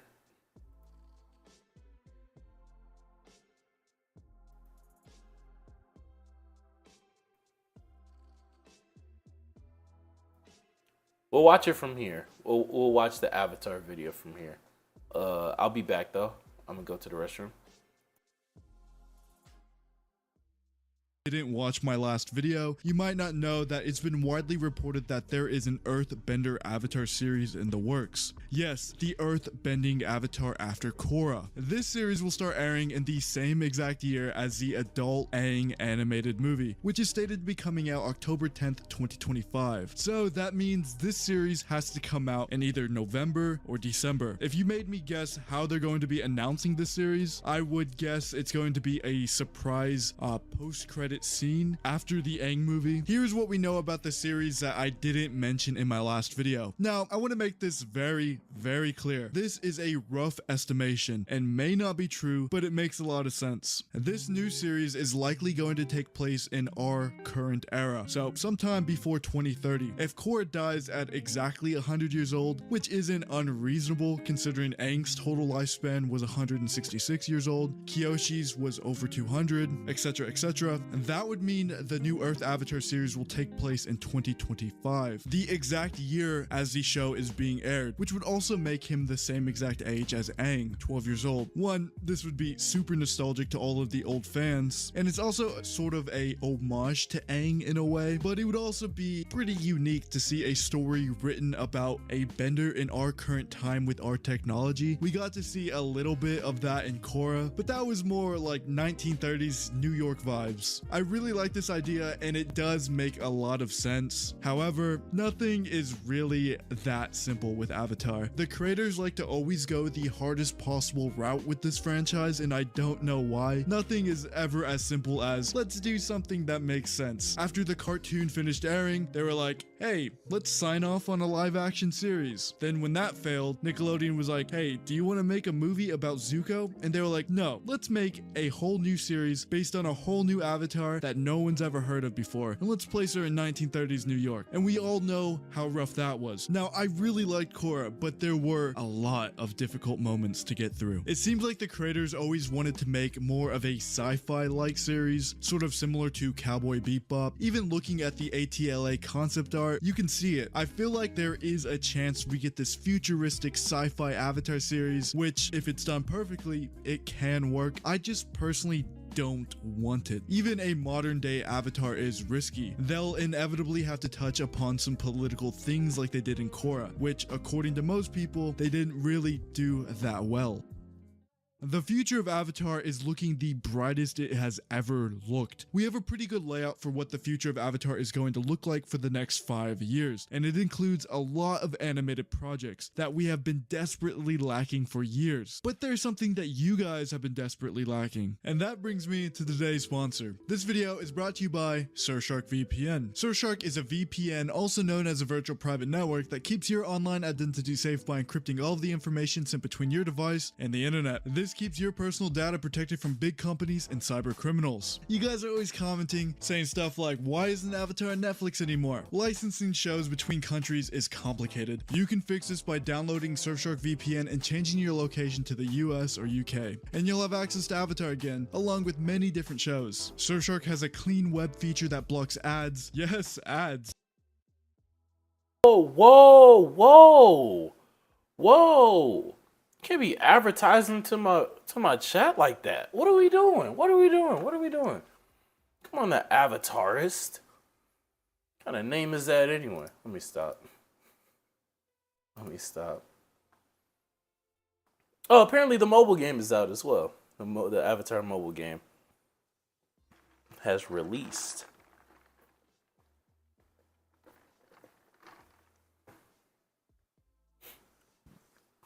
Let me see. I think there's one more thing I want to go over. And then we'll head out because it is nearing 6 o'clock here down in the state of Texas, Tejas. And I think, we just crossed the 2-hour mark for the stream as well. I'll be coming back to streaming after a quick performance I have to do next week. Quick, it'll be all weekend.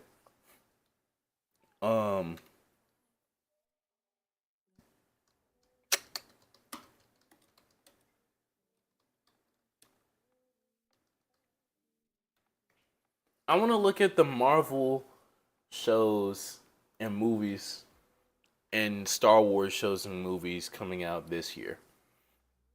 Well, I guess coming out forever. Since they have all of these. We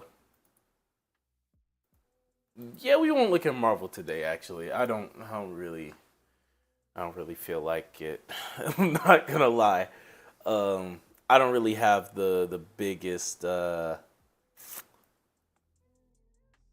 won't say the biggest expectations from Marvel, but my quick thoughts. The Ant-Man movie comes out like next week, apparently. I think it'll be solid. It'll finally start to tie in a big bad to this whole thing, as well as make the Ant-Man movie actually like necessary for the first time.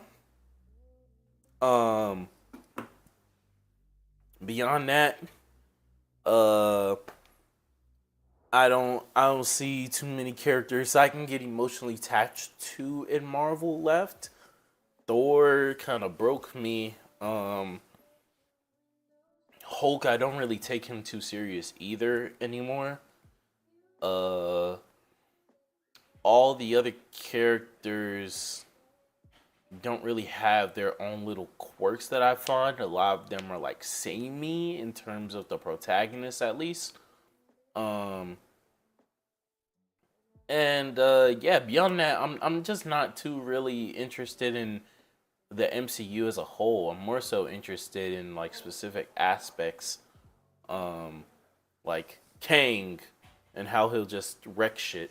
Spider-Man and how he'll get a life, I suppose. But beyond that, and we aren't here to talk about Marvel, quite frankly. I want to talk about Star Wars. You're tearing up my idols. You're tearing up my idols. Look, man. I mean, like, you know, the MCU gotta get its stuff together, in my opinion. I'm not even one of those people that like rags on this past phase that we got out of. I like how experimental they've been and how I'll come back after Star Wars. I'm gonna end it after Star Wars. I'm not gonna lie. It's like 6 o'clock, and I gotta get to editing or make a thumbnail at least. What's it called? And yeah, the MCU just doesn't really excite me anymore beyond like one or two, I guess, franchises. But beyond that, Star Wars, talking about Star Wars, the things that we have to look forward to, Mandalorian Season 3, since The Mandalorian has come out, The Mandalorian in some way, shape, or form has always been connected to Star Wars' side projects, and him and Baby Yoda have always been the most interesting parts of all of these projects, whether it be his involvement in the Boba Fett series, Book of Boba Fett series, or him being the stemming point for someone like Ahsoka to get their own series, or Baby Yoda itself, as well as being the place where we saw the Luke scene. He's just been the extension of Star Wars to other characters, other parts of the universe. And with me talking this vaguely, you might be able to tell I have not seen The Mandalorian. I've seen just about everything else that Star Wars has put out except The Mandalorian. So at least for me, all this means is this is just another chance for a stemming point further into this TV universe. because he that seems to be the only consistent. Star Wars Visions Volume 1 was an amazing anthology series that saw the combined talents of a lot of different anime studios come together on their take of different aspects of the Star Wars universe, creating original characters and just plugging them into different eras and just saying fuck all with it, and like putting together some amazing fight scenes, some amazing action and visuals, amazing short animated stories, specifically the episode with the siblings that ended up conflicting at the end of the episode. There was a samurai episode of this guy who went into this town and some inquisitors were chasing him down, and that scene was absolutely amazing. There was a episode about this character who created a rock band of some sort, who was a former Jedi or a Jedi Padawan of some sort, and who was basically on the run for the entire episode. And it was just very entertaining and showed off different elements of the Star Wars universe beyond the Skywalkers, and that's all I'm asking for. So I'll be looking forward to a volume 2 of anthology stories. Hopefully they're a little bit longer and they go a little bit more into depth of the actual areas that they'll be exploring. Honestly, a lot of these stories you could watch on mute and still get the same experience. So I hope that they're a little bit more plot engaging. But yeah, beyond that, you know. Now this next one, Star Wars Young Jedi Adventures animated TV series, which will be premiering the same day. I don't really know what this is. Actually, oh, okay. I wonder if this is actually a TV show. Yeah, it's rated Y. Okay, so this is a children's TV show. There's nothing wrong with that. Family show. I mean, I don't believe I'll be watching it. Unless I hear like positive, really positive reviews. It'll be on Disney Junior. Okay, yeah, we can move on. Ahsoka. I spoke earlier in the stream on creating characters that you try to transfer from animation to live action and vice versa, or from video game to live action and vice versa. Ahsoka will probably come in contact with Luke Skywalker or Cal Katarn or fucking I forgot his name. Cal Kestis. Cal Kestis, excuse me, not Kyle Kestis.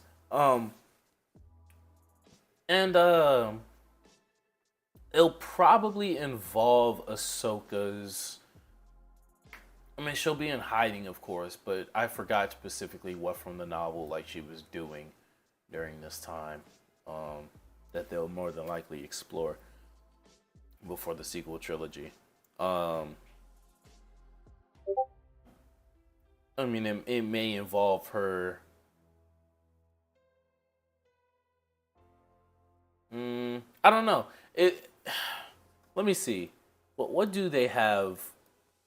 What do they have announced so far in terms of reprising her role, created then, yes, taking place in the same time frame after the events of Return of the Jedi. Okay, so it might it might Sabine. Oh, so they're casting Sabine and Ezra here.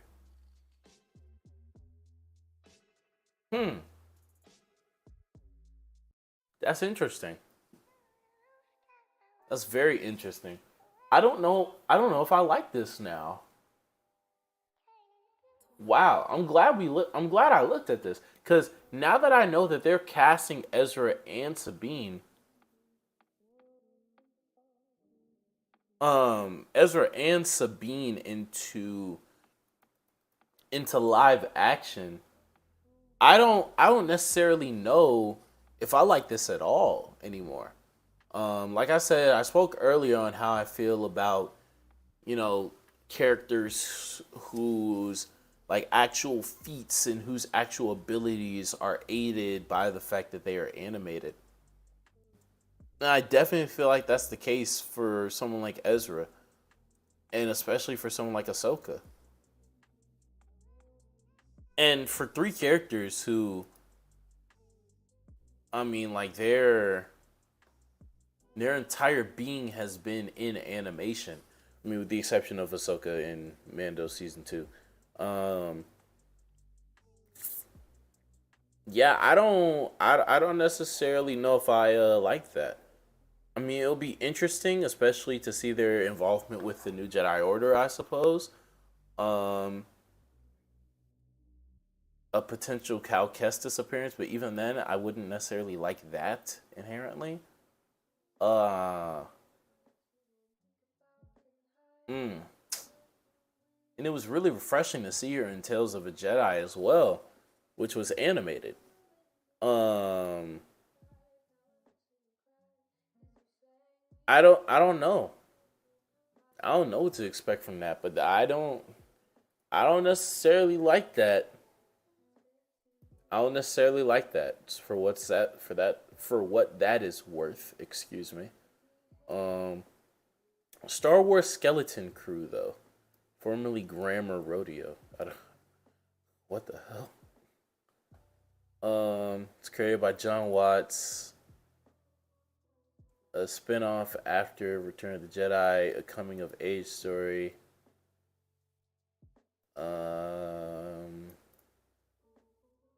Jude Law is being casted, okay. Not casted, but he'll be in it.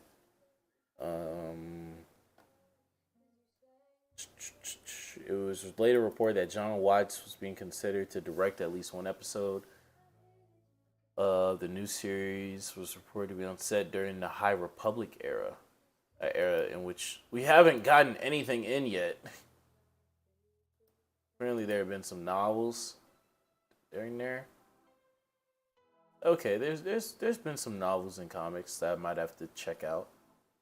Short stories as well. Okay. Okay, I'll see. Um, but yeah, I can't really make an informed opinion on this yet. It doesn't look like we have any idea what this is. But I do like the idea of them finally. Well, I don't think the High Republic era is after Return of the Jedi, right? Yeah, it's not. It's actually, it's pre-Skywalker saga. So actually, I don't know. I wish this is what I'll say about Star Wars in general, actually, because, Andor, I haven't finished it yet, so I can't really make an opinion on it.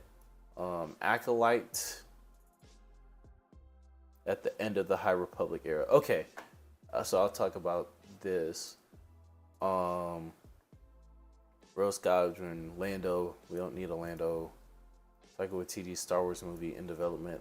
I'm sure that'll get canceled. I'm not gonna lie.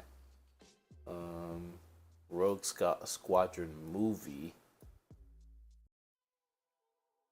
It'll be directed by Patty Jenkins. We don't know anything about it. Okay, I'll say this about Star Wars in general, right? As someone who's been going back and playing a lot of RPGs in the 2000s, a part of that, by extension, has been me going through KOTOR, has been me going through Jedi Academy.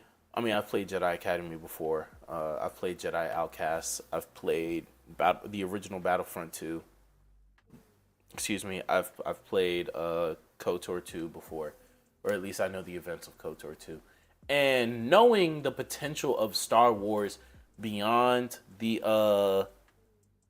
Skywalker saga, and the greats and the heights that it has gone to so far, in other forms of media, it's so sad to me how like so much of Star Wars Like, granted, yes, the Skywalker saga is the most important part of Star Wars. It's the most extensive part of Star Wars. Yes, that is because there's so much content on it, right? And not all of that content being good. So when we consider that, and we consider the fact that we haven't gotten a non-Skywalker saga project since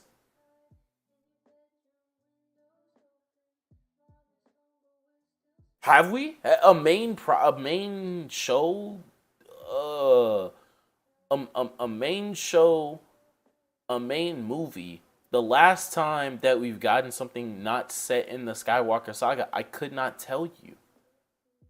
Even the spin-offs have been Rogue One, Solo. We're talking about an Ahsoka show. We're talking about Andor. We're talking about a Lando show. And this High Republic era was spoken about, excuse me, I was playing with the mic, was spoken about not too long after. Yeah, had Lucasfilm had teased Project Luminous in April 2019. That was before Rise of Skywalker came out. Why is the first like mainstream product from this time period gonna come out in 2023? In novels, they are now on phase 2 of the High Republic setting. I don't even know what that means. There's a game called Star Wars Eclipse that's apparently being developed by Quantic Dream that like we have no idea about, that is supposed to be set during the High Republic era.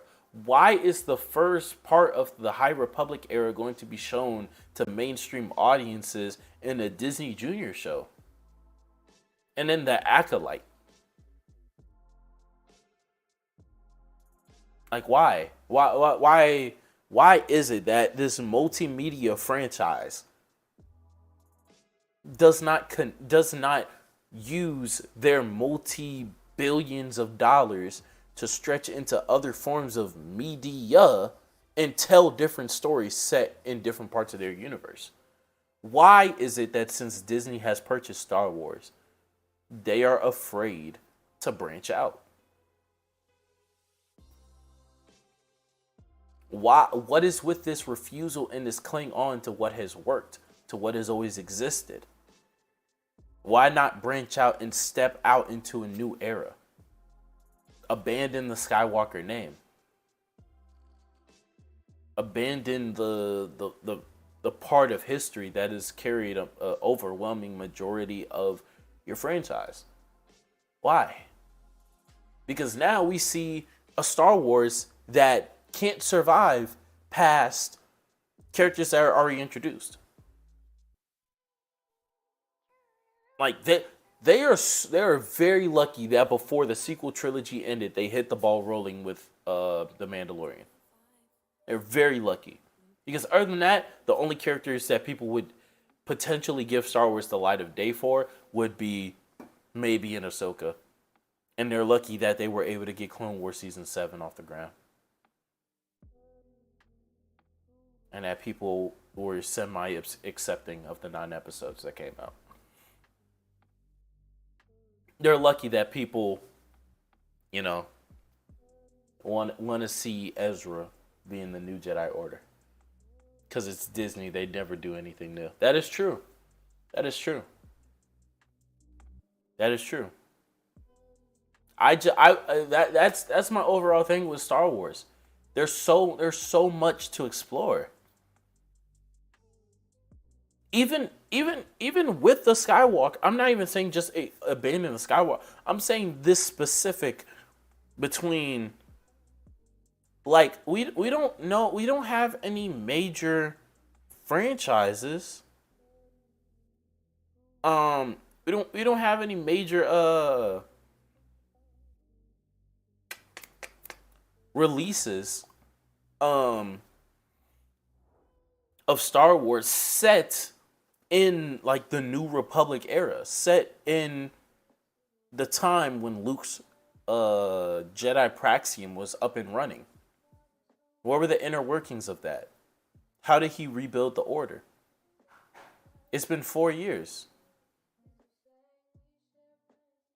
Like, I don't know. I have a slick feeling that Star Wars, as Avatar Studios gets up and running, as DC gets new management, as Marvel is gonna keep printing money because they will always be Disney's #1 priority. Even as Harry Potter comes out with a game that is breaking records on Twitch, Star Wars as a franchise with more shows becoming franchises, with more movies becoming multimedia franchises, Star Wars is gonna fall down the totem pole. And that sucks. That sucks. That sucks for an entity that's been producing media for upwards of 40 years. The fact that they can't reinvent. The fact that they can't adapt. Was just food for thought, I suppose. But shout out RJ. Last comment for this stream, I suppose. He goes, yeah, it's 6:15. I'm going to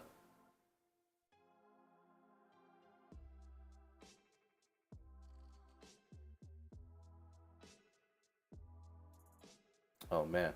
I'm gonna go start editing these videos, making these thumbnails for you guys. So I will catch you guys later. Hope y'all have a good day. Next stream, I'll be playing Final Fantasy 13 for you guys. Sorry I didn't get around to it this stream. But yeah. I appreciate the guys who did come out to watch. This has been it for me for now. I'll catch you guys later in the next one. Peace.